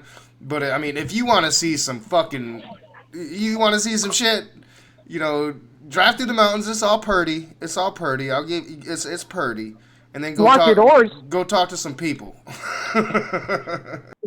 Or maybe better not. No. Hey, what's up, Apostate? Go ahead, Rilla. I love that you're down in North Carolina. I'm about done. So like every fucking unless time. you have some more questions for me. Every time that I talk about North Carolina, I need you on standby just so we can bring you in and be like, nope, he's right. Yeah, no. Just about anything Knox says about North Kakalaki, believe him. Oh yeah, North Kakalaki. Oh, I still got that pedo. What is his name? That fucking that Pablo dude. That North Carolina song. You know what I'm talking about. Chat knows what I'm talking about. I think I know the one you're talking. I'm sure I know the one you're talking about. I just can't think of the name of it either. Can't believe I can't remember his name. We've actually got a super chat. Holy shit. Oh. Not used to those anymore. What's up, Taloga? Art, $2. Is religion a biological event in the end result? Ooh, that sounds like an alley question.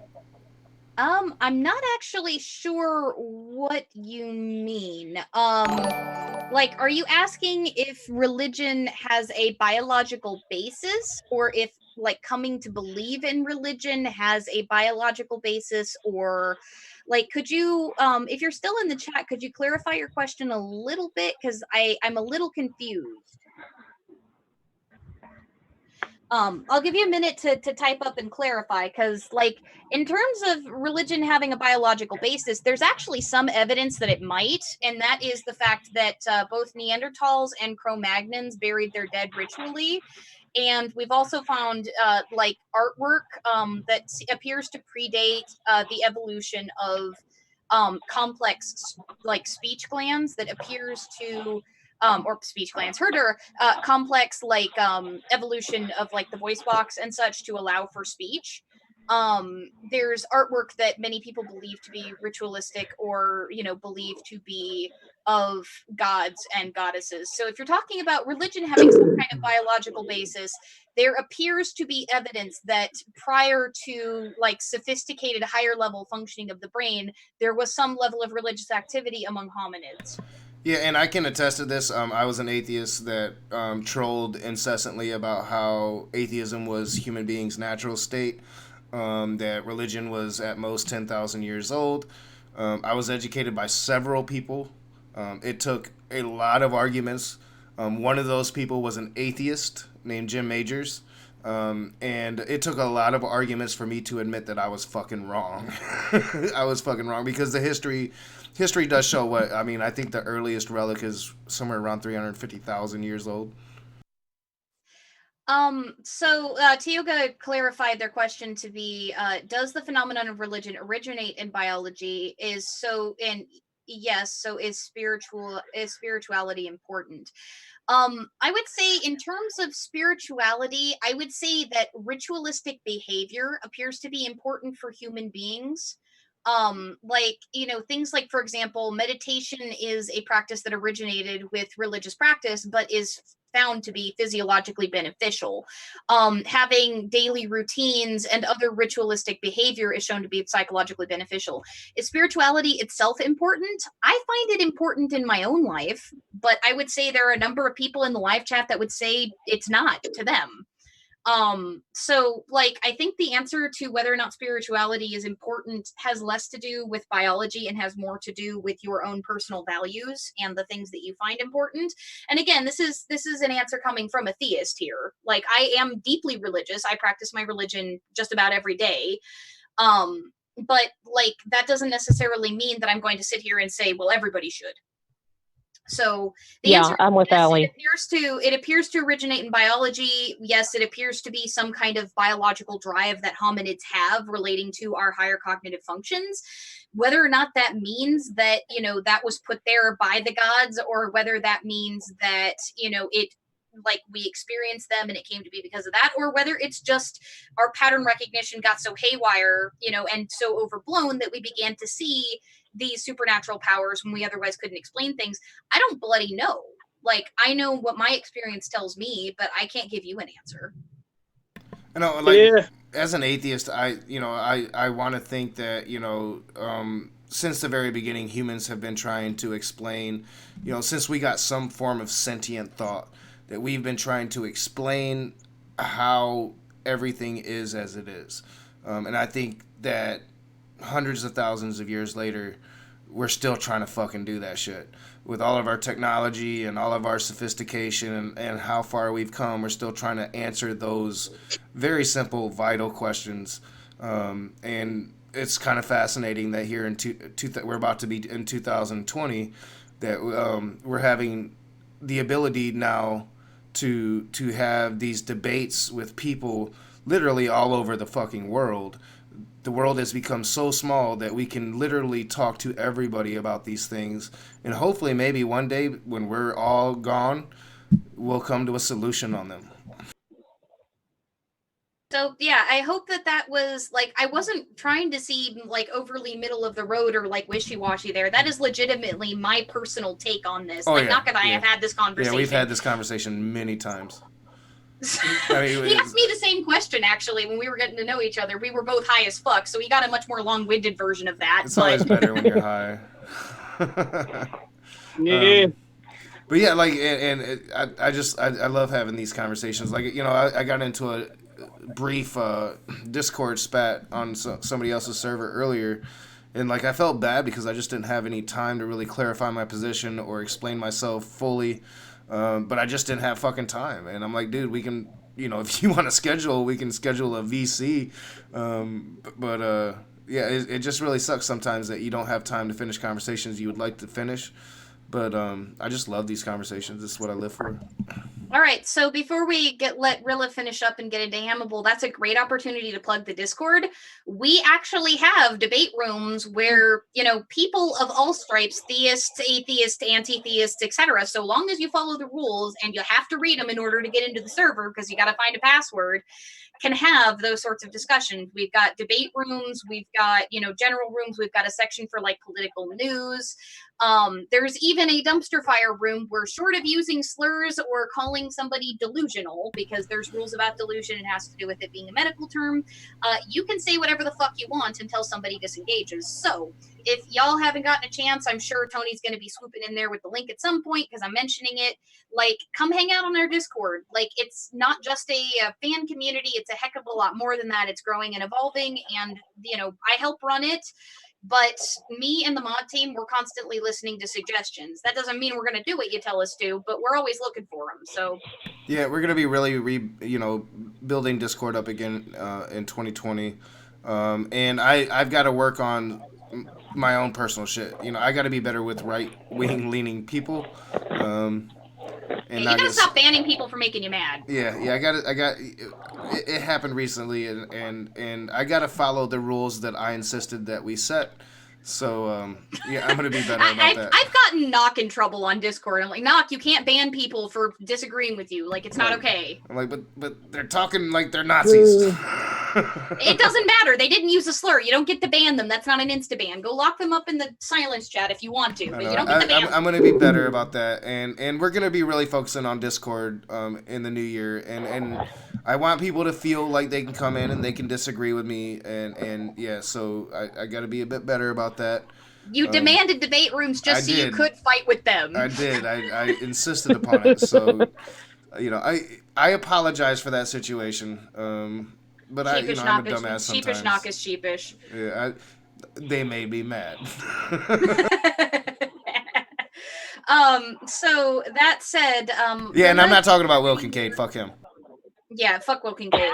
He got himself banned because he tried to raid. Like, he can go fuck himself. There's a different person that actually was being civil that Knock got mad at and banned. Yeah. I feel bad about that. I was wrong. But anyway, really, would you like to finish up your coming out story? Talk a little bit more about some of the consequences that you and those you loved have faced. That's pretty much the worst of it. I learned and took my lumps when I was young and dumb, so they were pretty minor. Most of them was, when I was in school and college, and were mostly social consequences, fortunately. That was the worst one. And that was when I learned that, it's not just me that's being affected by this, but other people around me. And funnily enough, the gentleman who dumped my friend later became an atheist. Hilariously enough. And he later actually approached not only her to apologize and make amends for that, and myself. And so that was actually rather interesting. But that was kind of my wake-up call that, this is probably not the best place to be a mouthy teenager. Probably want to, start being a little more cognizant of where I'm, who I reveal my religion to, etc. I did get outed at my job when I was working. But fortunately, I had already built up enough of a relationship with my coworkers that they were just curious at that point. Yeah, and that's been kind of. You have to have a pre-existing relationship with hardcore Christians. Mm-hmm. Like some of them will shun you anyway. But a lot of Christians I've noticed will disapprove, and there will be some distance in the relationship following, but it won't be quite as brutal as if they find out right away, and then they're just like, "You're not even worth my time." Yeah, I think it's like a crapshoot. Right. I think a lot of Christians they will speak their Christianity when they're around other Christians, but in a confrontation situation, they'll shut down. I'm not going to call them cowards. Maybe they just don't want to be rude. Maybe they don't want to appear like an asshole. Maybe they're doing the Christian thing and just trying to love everybody, but they'll kind of shut down and just be quiet. And then other Christians are going to be your more Matt Powell types that are going to be like, this fucking atheist needs to be fucking fired, or this pagan, whatever they are, needs to be fired. I think it's kind of a crapshoot. It also flip of a depends coin. where you live, though. I had to deal with some rather badly worded questions. When especially in North Carolina, like I can just fucking imagine. Yeah. So I had to tread carefully because some of them were coming from my boss. So I couldn't just say, no, you're being disingenuous, no, you're being a bad faith. I kind of had to deal with it and answer it. But once the new wore off of it and everybody settled down, everybody just realized, oh, that's why you don't mind working on Christmas. Oh, that's why you don't mind working on Easter. I get that No, shit. that is an advantage. He'll for being work on pagan. Christmas. I'm like, no, motherfucker, I got a kid. No, that's an advantage of being a pagan and not having kids, though, is like, I used to be willing to work on Christmas. I actually do work on Christmas now, but like my work is at home, so. Oh, we got a cupcake. Well, Christmas Eve. We were closed on Christmas Day. Guys, but... I'm sorry to cut you off, but we've got a cupcake in the chat. Everybody say hello, cupcake. Hello, cupcake. Hello, cupcake. Oh, we're so happy. It's been a while, cupcake. We're so happy you're here. No, we're not. Cupcake, why did it take just for this, I'll boot up the Don't other break computer. the rules. You won't get banned, cupcake. Cupcake, why did it take you 10 minutes to get to a point in your newest movie? Like, I'm still confused. Yeah, we'll be covering that again on Sunday, Matt. Just for you. Just for you. Like, seriously, Cupcake, like, why did you think that y'all walking in the desert looked epic, and why did you play such epic music? Like, is your ego that big? Like, you need that in order to feel good about yourself, bro? Like come if on. I'm mad, like earlier when my car was fucking up and I'm sitting in there and I'm like, this is a brand new car, I got that picture in my head and I smiled. It made me feel better. So to answer Tioga Art, since you're not too familiar with me, or it seems like you're newer in the chat, I actually am an author. That's what I do for a living. I write sci-fi, fantasy, and horror. I'm paid for my short fiction, and I also sell books on Amazon. I also do book reviews, and sometimes I'm paid for those. No, the payment does not influence my book reviews. It's just sometimes they pay me for it so they can get ahead in the queue. I also do professional editing. So like all of my work is from home. Matt's being a good sport tonight. Yes, my ego is that big, bro. I love happy, it, Matt. I love it. Happy Festivus, Matt Powell. Yeah. Happy holidays, Matt. Let's start that war on Christmas. Chris Mahana Kwanzaa Yulika. Sorry, I didn't mean to get sidetracked from Brilla, but I mean, that. it has been. I did unrecently unban him again, because I do that. So Matt, like, as long as you follow the rules, you're good. Well, yeah, it's been a while. Dude, you should totally come sit in on Sunday and like watch us react to your stuff. You had to throw my real name in there, so you just can't. You've got to be a douche even when you're being good so far. All right. So like, Rilla, thank you so much for sharing. We've only got thank you for having me. You're always. Yeah, I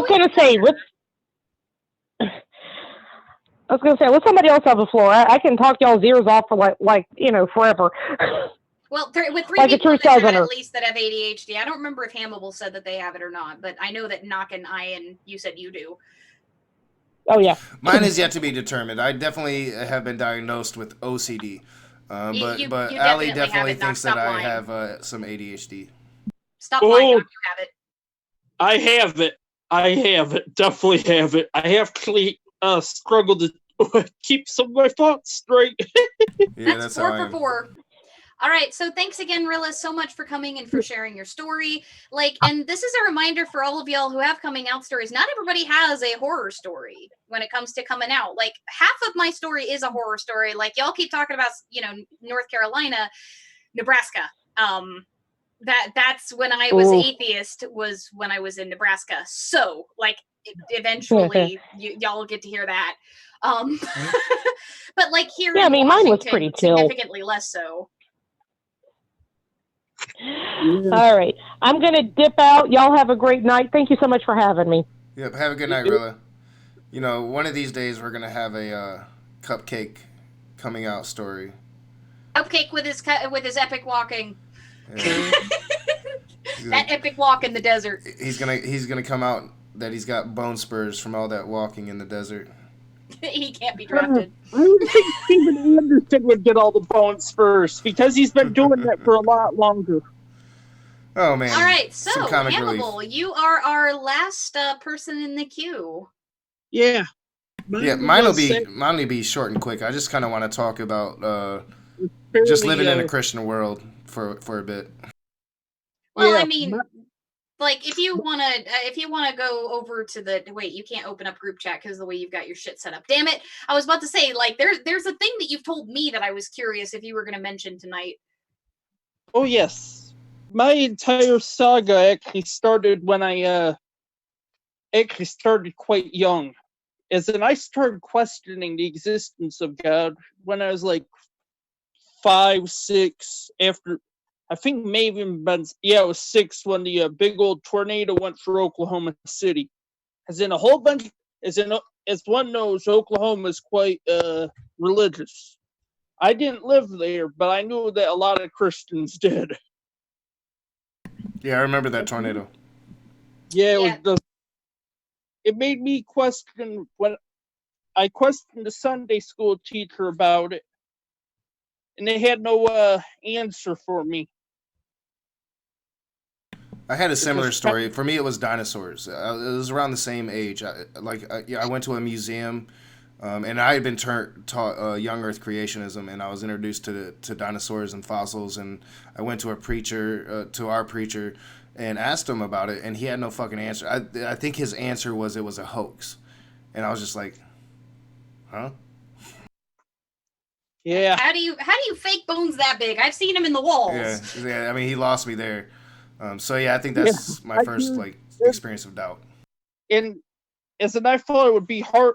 If it was hard with moderate Lutherans or even liberal ones, just imagine how hard it is to get a legitimate answer out of a fundamentalist who believes in young Earth creationism.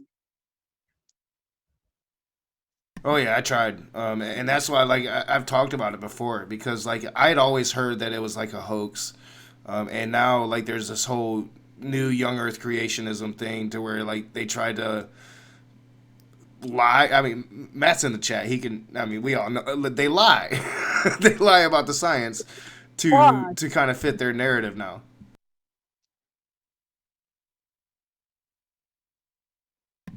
Yep. Yeah, it went from being a hoax to now it's dinosaurs lived with man. You know, it's kind of crazy. Yeah. But please continue, Hannibal. Please don't let me interrupt. I do that a lot. Yeah, the next day, or it was later in that same. I ended up being released from Sunday school and ended up having to go into the pews. My mom wanted to do this for some socialization for whatever reason. And then I decided, because I didn't get my answer, that I'd start running around and run right underneath the pews and run right out of there. Because I thought it was all bull.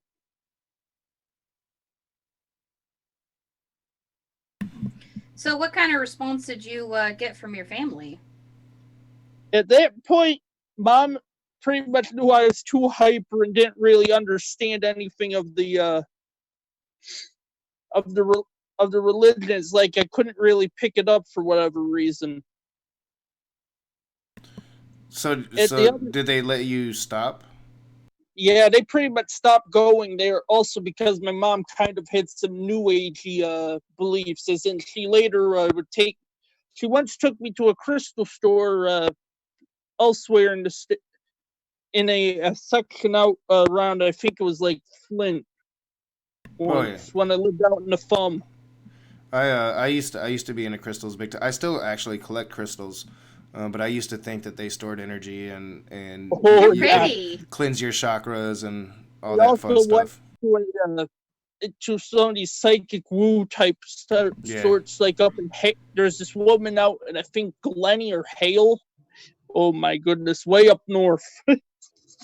Yeah, in fact, There's- in my medicine bag, I hardly ever wear it now. Sometimes I do it, it calms me. But in my medicine bag, I have 6 different crystals that, are medicine. Yeah. Yeah, there's so many things that it ended up going into the path of woo.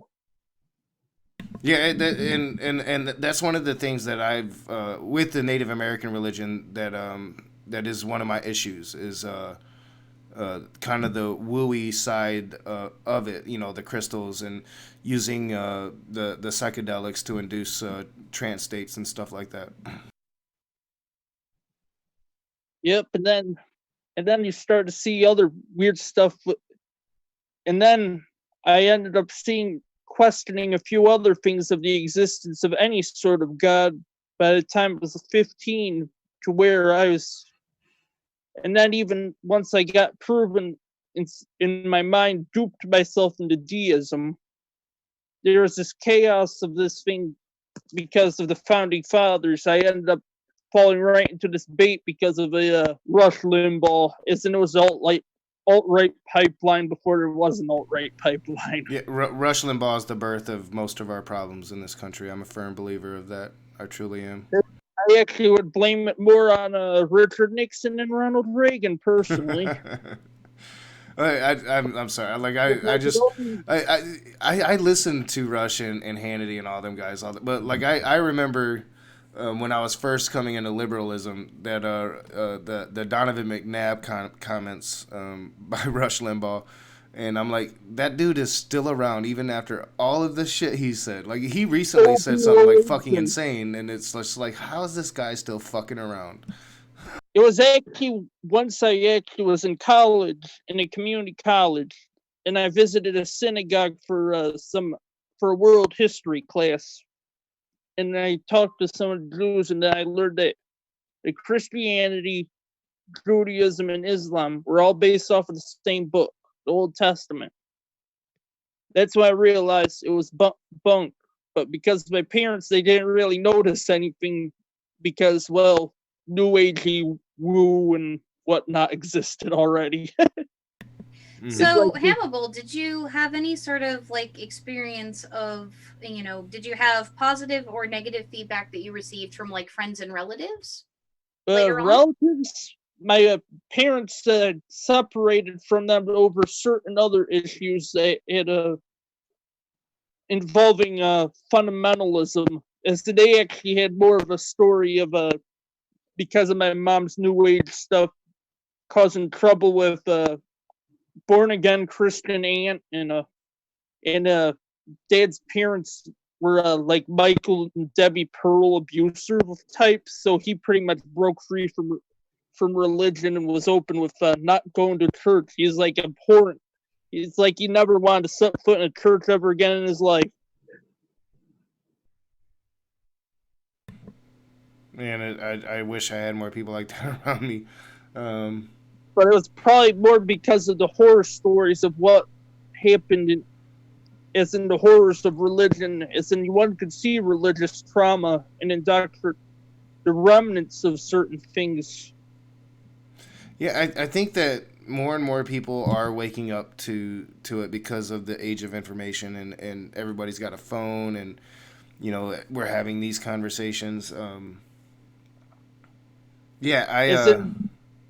I think it's that almost like it's how getting better. will the NFIB survive if the information is available to counter them? Yeah, well, it's almost like it's a conundrum because like how the fuck can half the country believe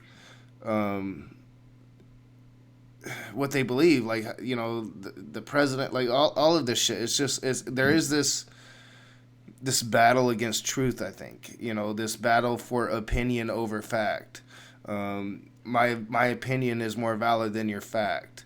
And I think that it does stem from a lot of these dogmatic practices, and it is the ultimate fight. I do believe is how do we come to a ground to where society's better? People can still believe what they want to believe in, but it's not influenced by the harmful dogmatic practices of these some of these major ancient religions. I have to believe at this point that on some days I end up questioning not so much faith, but if the world, but if in some cases if it's actually a good idea for me to just put off certain actions just so I can reproduce, so I can proliferate atheism to counter these nifties who literally chuck children produce them by the dozen. It is a definite, I think, counterstroke to the decline of Christianity, is this idea of quiverful and having very, very large families to where you're actually indoctrinating your children from a very young age into a very fundamental religion. I think that is a counterstroke to how Christianity has been dying off.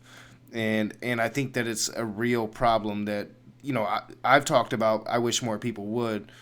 People tend to think that I'm extreme when I talk about these things, but I think it's a real issue. I mean, they literally, by their own admissions, saying that they are raising armies for Christ to take this country back, and it makes nobody me feel cares. like I almost need to raise an army for militant atheism. Yeah, well, and I mean, not even just like the quiverful, like, the Catholic Church has had a prohibition on birth control, and they were the original people who opposed abortion. Like, abortion up until, the 1970s was considered to be a primarily Catholic issue, and the Catholic Church is still, if I recall correctly, the largest denomination worldwide. I believe they still are, yeah. I'm pretty sure they are, because they're huge in like Latin America and Africa and lots of other places where they've done lots and lots of like work. But like, that kind of stuff, like, you have to be bred into these faiths. It's very, very hard often to convert somebody who was not raised in that faith. Like, you hear stories of it every so often, but a lot of us immediately doubt when we hear, oh, I was raised militant atheist, but I converted out. Like, it sounds like a cash grab to most of us, because how the fuck were you raised atheist? There are so few atheists, it's hard to find somebody who was. Yeah. I know my husband was, but like... It's rare, though. You're right. It's rare. It's very rare. Maybe in big... melting pot cities like LA and New York, but not in rural America, definitely. Like, atheism is relatively, like, we are such a select minority of the population that it is really hard to believe that, hey, you were raised atheist. I mean, for one, what does that even mean? I'm an atheist that has a child who believes in God, because I don't want to indoctrinate her into some ideology. It's what I rail against Christians doing. She'll get old enough and we'll have a conversation. She'll decide for herself. Now, admittedly, she's not a fundamental God believer. Like, when we have that conversation, there's a pretty good chance that there's a good chance she'll come to that conclusion on her own just by being around me. But, like, it's not like I raised her to be an atheist, right? Like, I hear the horror stories. Matt talked about some horror stories. I just don't think it's that big of a thing. Well, and I mean, like, it's about the same way that a lot of pagans react to people who say, oh, well, I was raised in Famtrad Wicca. And it's like, really? Like, you were really, like, there are a few people that I've met who are actually raised pagan, but the vast majority of them, like, they don't have like this super long going back generations pagan like a lot of people claim to. Like, it's just, we're that fucking rare. Like, we're even less than you all are. Yeah, you're even a more select minority. Yeah. And for me, what happened was that it was pretty much what it also was the same mechanism that made me shift politically left, was when I learned that the religions, for the most part, were all the same. They're all built off the same stuff, so it ended up shifting me way to the left when I realized all the stuff, unfortunately, that I saw was all all the anti-Semitism was garbage, because then I'd have to attack Christianity in the same way as Islam, which pretty much would have turned me into a militant anti-theist. Which, by the way, I'm going to clarify something a little bit. Not all religions are based off of the same stuff, but the Abrahamics most definitely are. Yeah, the ones that I run into all the time sure are. Yeah. The Abrahamics have a lot of similarities. Now, I'm not so familiar with Judaism. I understand that they have some big differences from Christianity Yeah, they and have Islam. dietary laws that would be more similar to Islam. Yeah. Well, there's also almost there's an ambivalence as to whether or not Yahweh is the only God that I've experienced with a lot of Jewish folks. Orthodox Jews less so, but I had a best friend growing up who was Jewish, and I mentioned once that I celebrated Hanukkah with her, much to my mother's chagrin. She didn't realize they were Jewish. But I celebrated Hanukkah with her for one of the days. And she also taught me a little bit about Passover, and she taught me how to read Hebrew letters when I was younger. And her family, her parents, when I was talking to them, because I was starting to have doubts, and they were some of the few people that I could actually trust when it came to having conversations, their response was, well, our people have a God that we know made us. But, the Bible talks about, or it was the Torah talks about other gods. And so we don't know if there are or not. We just know that we don't worship them. And that's what they would say. Yeah, I definitely read sections of the Torah that definitely seemed to suggest more than one God in there. Yeah. So, well, I mean, there are mentions of, Yahweh punishing the gods of Egypt and such in Exodus. Yeah. And also, I think there's some stuff that mentioned Ishtar, which would have been a whole different set of gods over to the east. It's kind of one of the funny things that's one of the fucked up things about Islam is that Muhammad literally went into the Kaaba, I believe it's called. Hopefully, I'm not butchering that. And destroyed all of the idols from all of the hundreds of other gods that was in there, and made it Allah's. So even Islam in its roots recognized other gods.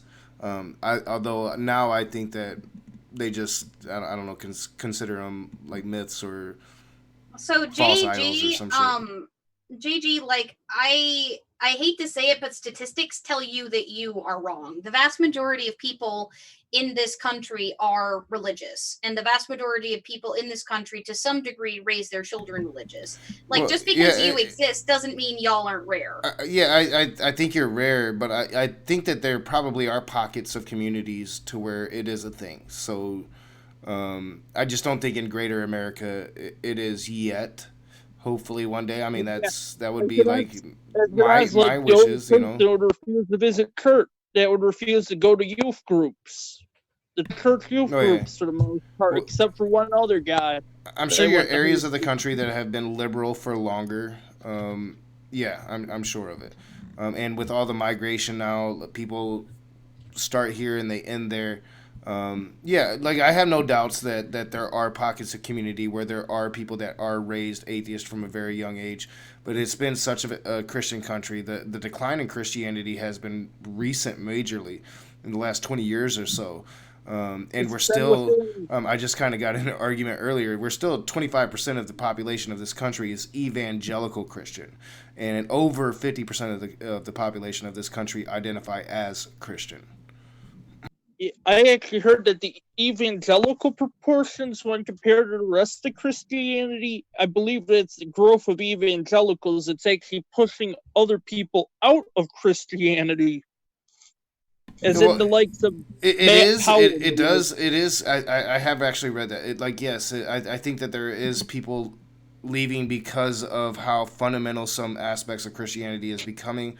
But as we talked about earlier, your movements like Quiverful, your very fundamental movements that are promoting just kid after kid after kid after kid, and then you're fundamentally indoctrinating them into a very serious fundamental religion.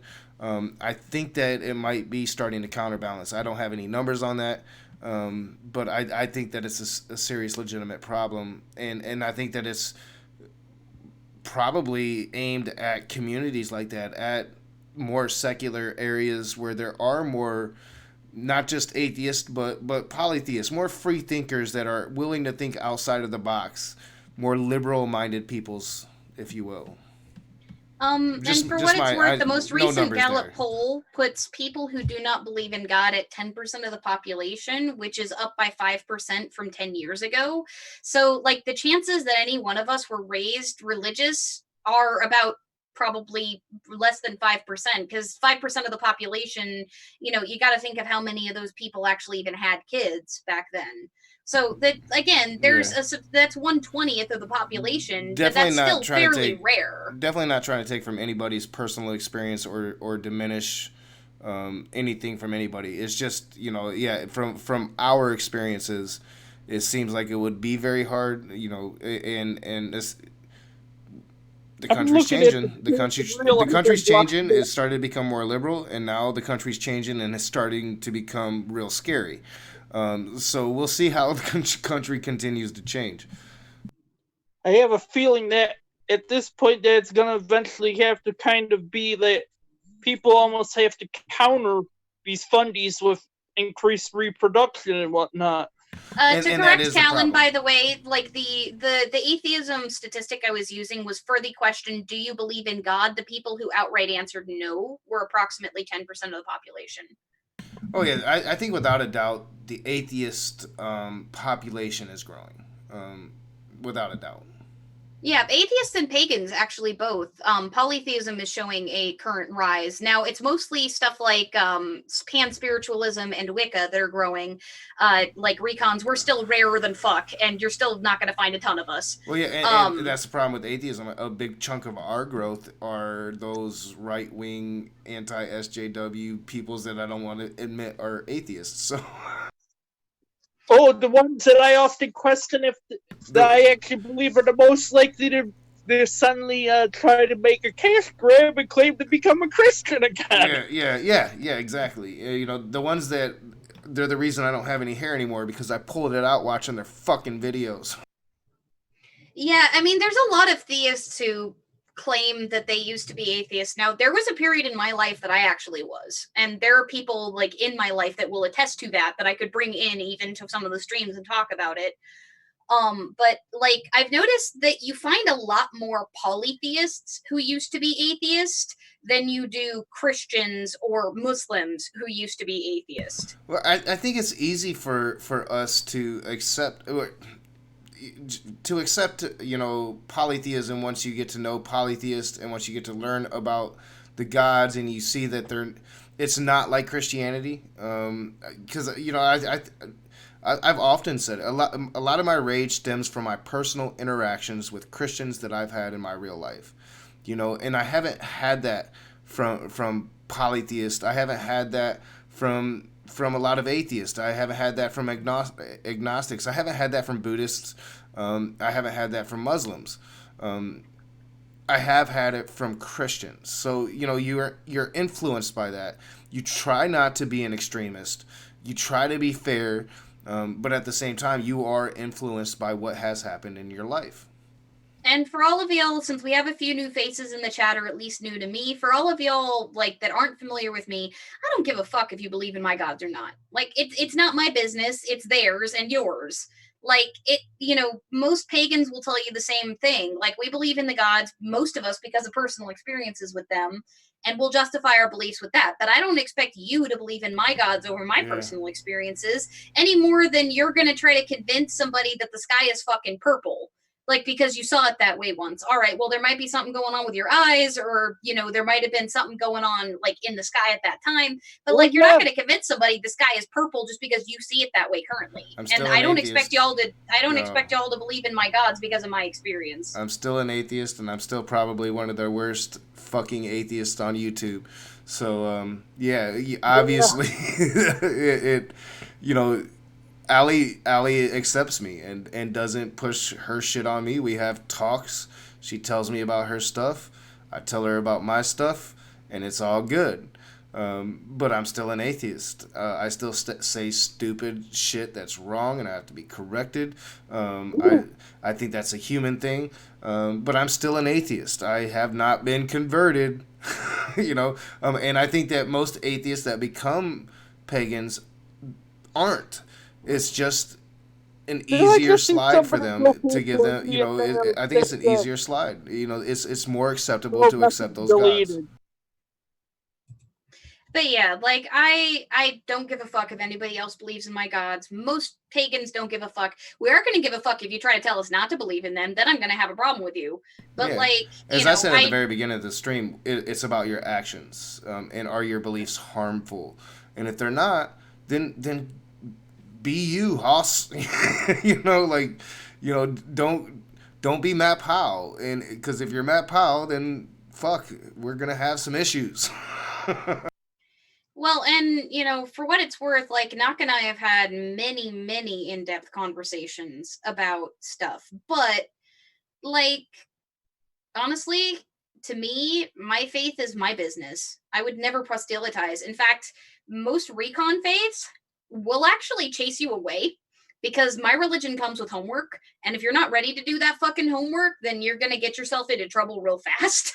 So, we will actually dissuade people from trying to follow that path if people don't think they're fucking ready. And Allie's put it out there. Like, Allie's more than willing to have this conversation on stream with any atheist that wants to come in and have it with her.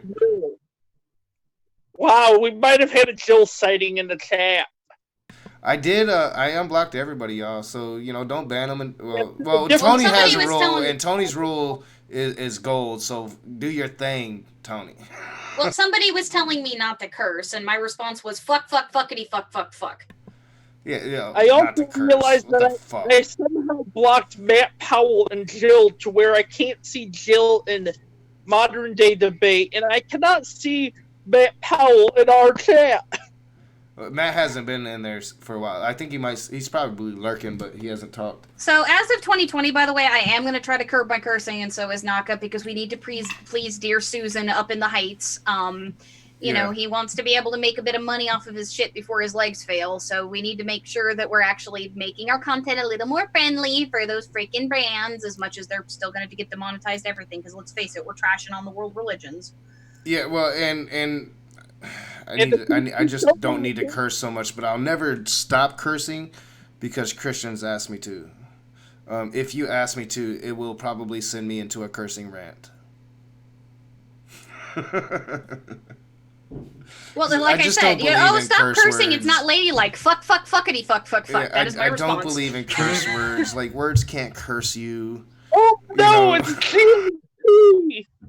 Okay, so GPH, you realize that there's a pagan in this show, right? Like, I'm not a fundy atheist. I'm a pagan. Atheist show. I mean, it's kind of a compliment. I'm a fucking pagan, dude. I mean, that's not like the worst thing that they've called me. So, you're actually losing track. You're not an atheo-fundy. You're like the opposite of an atheo-fundy. I used to be, but you're an ally. To these fundamentals, I'm the worst because I stand for human rights and shit and fuck. Yeah, we stand for paganism. I'm for equality. As much as we stand for atheism, we stand for paganism. God damn it, doorknob head. Fuck, shit, cunt. Oh, I said a word I shouldn't have said. Dude, I'm too British not to say that word, just saying. I know, like, I've had this conversation with Americans about that word. Like I'm like, you understand, like, I talk to, like, people from the UK and all over the world, and that's just another word to them. Here, like, in it, for very good reasons here, it has some very negative connotations, mainly because pieces of shit douchebag men have called their wives that word. In a derogatory manner, but it basically means, like you're a Matt Powell. That's what it means. Oh, Matt Powell needs to get himself a dildo and shove it up his rear end. Doorknob Head was like, I'm gonna get you going. I said a word I shouldn't have said. Yeah, like, legitimately, y'all hear me say that word all the time. Like, I'm too freaking British not to. He's a vibrator that looks suspiciously like Stephen Anderson. Oh, yeah, too much fun. Too much fun. You know, Okay, it so- started off bad tonight, but it has ended good. All right, Yeah. so are we ready to wrap up? Yeah, Yeah, I think- we are running kind of late. All right, so it is actually the shill part of the stream, and our guest actually has a channel this time around. So, Hannibal, if you would like to shill, this is your opportunity. This is Hannibal Perfect, and say trans rights! I also have a YouTube channel. Trans rights. Trans rights. I guarantee you Joe won't say trans rights, and I guarantee you Matt Powell will say F trans rights. Oh yeah. Me and Matt have disgustingly had that conversation. Oh, I wonder, does Matt Powell view it more like the Iranians or the Matt or- Powell thinks that well, for one, like, you know, if you're a male gay man, that you'll sleep with anything, and that includes babies and sheep. So yeah, I think that probably extends to the trans community as well. I wonder what the fuck is going on with this Destin person in the chat. That's what those Greek letters translate to, by the way. To what is it? Destin. See it. the free cross guy? Yeah. I would be surprised that that's that. They think that it's Joe, but they said my name is not Joe. I don't understand why he got hidden, because I didn't see a rule break, but that's just me. Misogyny. Yeah, guys. The answer is Yeah, really. Like, let's not time out people unless they're using slurs, or breaking the rules. I'm not sure what's going on, but yeah, like, let's really let's let people speak. I do want people to be able to speak. I don't want to be timing out Christians just because they're Christians. They have to break the rules, so please, unless you're Jill, Tony has a Jill rule that we do adhere to. We might need to Well, and praise. Praise is also. Praise is definitely in that category now as well. Oh yeah. When will praise end up trying to, instead of shooting other people, why isn't he shot himself in the leg? Like The only reason Matt Powell's different is because I cover him so much. I cover him a lot, and he should be able to have a chance, as long as he follows the rules, to defend himself. And like, if I'm doing a live stream on Jill, in those situations, I would hope, as long as they're following the rules, that they would have a chance to defend themselves. But I do cover Matt Powell a lot, so I do occasionally unban him so he can come in and defend himself. Oh, I want to see how long will it take for Jill to end up losing his mind in the dumpster fire one. Oh, it doesn't take too long. I've got several of them. Jill's been on my channel several times. Praise, Sky Out. I'm going to be covering them all. I'm going to make sure I get to juicy parts as I continue my Raging Urine review. Especially once we get to Messenger, I'm going to really have to go through every single part of those streams, cover those good. Messenger email me. He can't wait for this response. Oh, the guy who denies PTSD and claims he he has a cure for Okay, PTSD. let's do our best. By the way, for the viewers on the channel, this is me being the voice of reason and stopping Knock before he gets started. Do not go over to Messenger's channel and watch his shit. Don't troll him. Don't troll his fucking comment censor. Do not feed the YouTube algorithm related to this guy. Knock is gonna cover him as best he can. Like, it ain't fucking worth it. He has harassed members of our community on streams on this very channel. He has driven somebody into PTSD shock multiple times and then mocked them for it and called them weak. And this person, it was a military veteran. Like, he has harassed and insulted multiple people. He has taken vulnerable people and lured them into religious, like, counseling. He repeatedly has claimed credentials he will not back up and prove.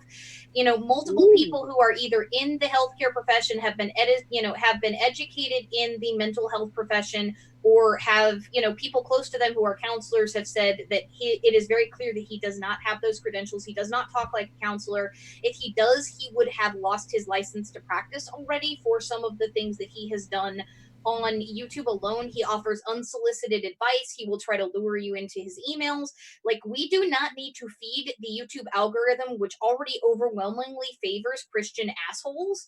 We don't need to feed it anymore with hate, because that's how these channels grow. Yeah. And he wants that fucking attention. So I'm going to preface this tonight for anybody who's here. Please do not engage in that shit. Just don't. Yeah, and I'll make sure to make that apparent as I go through those streams once we get to them, because we're pretty close. It won't be my next one, I don't think, but it'll be the one after that. So, am I forbidden from watching his footage and then making it into my own to counter him? Well, the problem is again, you're feeding the algorithm in relation to his name. And, like, his channel is fucking tiny. Like, his impact is fucking tiny. Most of what he's doing is trying to rile up atheists to get you to do that so that more people go and pay attention to him, because y'all's hate watching puts him into the algorithm, which then, you know, churns up more and more and more as more people go and watch those videos off the responses and other things, and then it actually starts to reach actual Christians. And that is the problem with stuff like this. He doesn't have the kind of power that the NIFB does. Like, if we're going to cover him, we can talk about what he's done as an individual, but if you go over there and you do response videos and shit, you're just going to fucking feed him. Yeah, and the thing with Messenger is that I don't want to feed the algorithm for him. I don't want to promote his channel. I actually made a long, very brutal video about 4 months ago, I'd say, and I was convinced through a lot of discussion with a lot of different people that it would do more harm than good. So I deleted that video. So yeah, I want to make it very clear that I don't want to promote this guy. I want to expose him. And the only reason I want to do so, as Ali has said, is he continues to perpetuate against one specific person, but a lot of people. He's done it to a lot of people. And I've got it on my channel to prove it. But one specific person, he continues to attack. And he did it the other night in a live chat, and I was there in conversation with me. And I just can't have this anymore. And then he accused me of bad behavior when I was actually considered him a friend. I let him on my channel. I gave him exposure. I tried to build his channel because I thought he was one of those Christians I could get behind, until he started to attack people's psychology when he supposedly had this fucking credentials and should have known better. And he attacked their PTSD situations repeatedly, time and time and time again, when he claimed he had a cure, and he doesn't, because there isn't one. When Dragna Silvas asked him for his peer-reviewed research, and he wouldn't fucking turn it up. No, I don't want to promote this guy. This guy is trash. Well, he said that he garbage. didn't want to bother with it because, you know, he cited he appealed to conspiracy and said that the pharmaceutical companies would never allow it and all kinds of shit.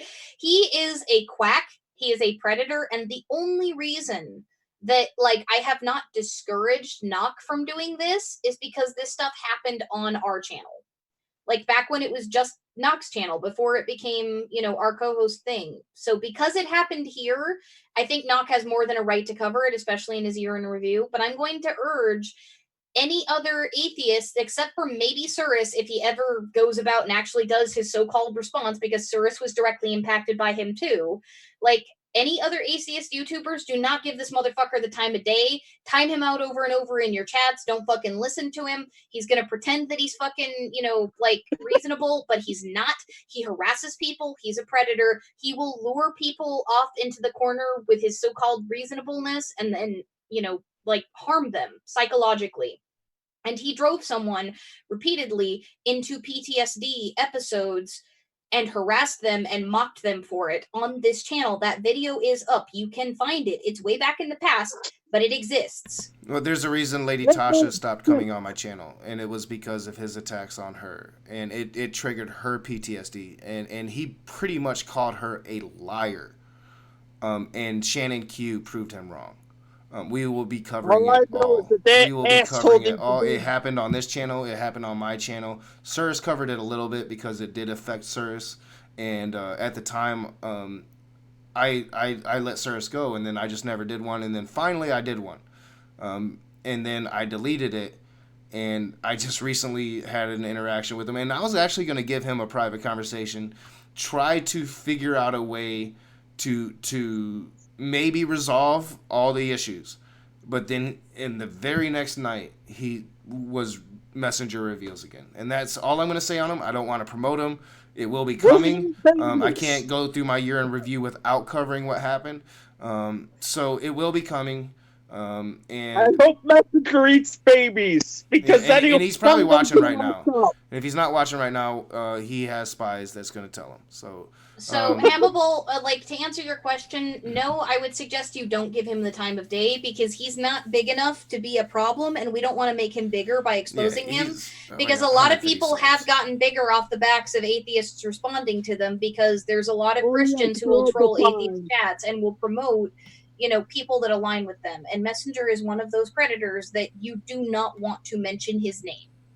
Yeah. Messenger is best left ignored, and I've been at some Christians for interactions with Messenger and praise. Like I said, I was willing to give Messenger a chance to have a private conversation that I told him we'd have a long time ago.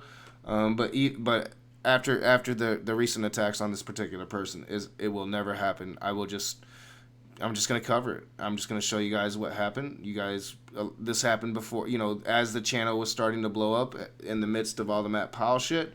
It happened as Dragnot and Sokka started to come on the channel. Just look for those raging year in reviews. The next one is going to be going through that long video that I finished on the last one. But then after that, it's going to be getting into some Messenger shit. And Dragnot and Sokka is going to start coming on the channel. It's going to get very interesting, guys. But we are getting late, so we do need to do our closeout thing. I have one major announcement. Modern Day Debate, 1:30 Eastern on Saturday. I will be debating, I'm not sure against who, but I will be debating should impeachment go forward. Also, on Sunday, you and I are going to be continuing our response to Matt Powell's latest propaganda video. So, Cupcake, if you want to come join us, it'll be sometime in the afternoon on Sunday. Just, I know you've got notifications turned on. Yeah, it'll be in between the good football games. So I'll figure out what time that is, and I'll let you know, Allie. Be sure to add my channel into the description, please. I will. The other big thing is that I actually may be taking a brief hiatus from YouTube and from the community at large sometime in January. I have a lot of work to get done on my novel, and I've already let Knock know, but at some point I might actually be doing that. I will let everybody know in the community when I let him know. I've already talked to the Sticks and Stonehenge folks, particularly Callan, and let her know. But yeah, I might be taking a brief hiatus and basically a writing retreat to try to finish up my novel, because I got sick for several weeks again and lost a bunch of productive time. People who follow me on the Discord, people who are in the Discord and follow my posts and stuff kind of know a little bit about that. I had an eye infection that happened, and then I had a really, really brutal cycle that left me very sick and anemic. So at some point, I may be taking a brief hiatus sometime towards the middle or end of January, and during that time, I won't be around for either SNS or for Naka's channel. Yeah, it'll be a sad day, but we'll get through those. That said, if I can end up affording the ticket that I'm trying to get, Naka and I might get to meet IRL. Yeah, that'd be awesome. All right. So, Knock, it is your turn to give your famous closing line and your closing statements. You didn't get a chance to talk about your deconversion story, really, because we're running out of time. Yeah, I did want to have I wanted to go into specifics about being an atheist in a Christian world, but maybe we'll make that another stream. And we'll try to get a lot of atheists on to talk about that, or even pagans, just living in a Christian world, being different than them. Yeah, they hate us more than they hate y'all sometimes. Yeah, we'll make that a stream. It was a good conversation. It started off rough due to life circumstances, but my shit's gonna be taken care of. So yeah, everything's gonna work out, and I appreciate everybody showing up. Even Matt Powell. We like a good cupcake every once in a while. So as always, guys, we're going to see you soon. Be the conversation. Oh yeah, and Allie, real quick, like I figured out like this whole new YouTube setup with the live streams. It'll be cutting the shit off at the end. So for about 30 seconds, I'm gonna run my Patreon screen. So yeah, we'll just mute our mics and end out like that, and then I'll cut the stream so it doesn't cut off abruptly at the end of the playbacks. So you guys have a good night and be the conversation.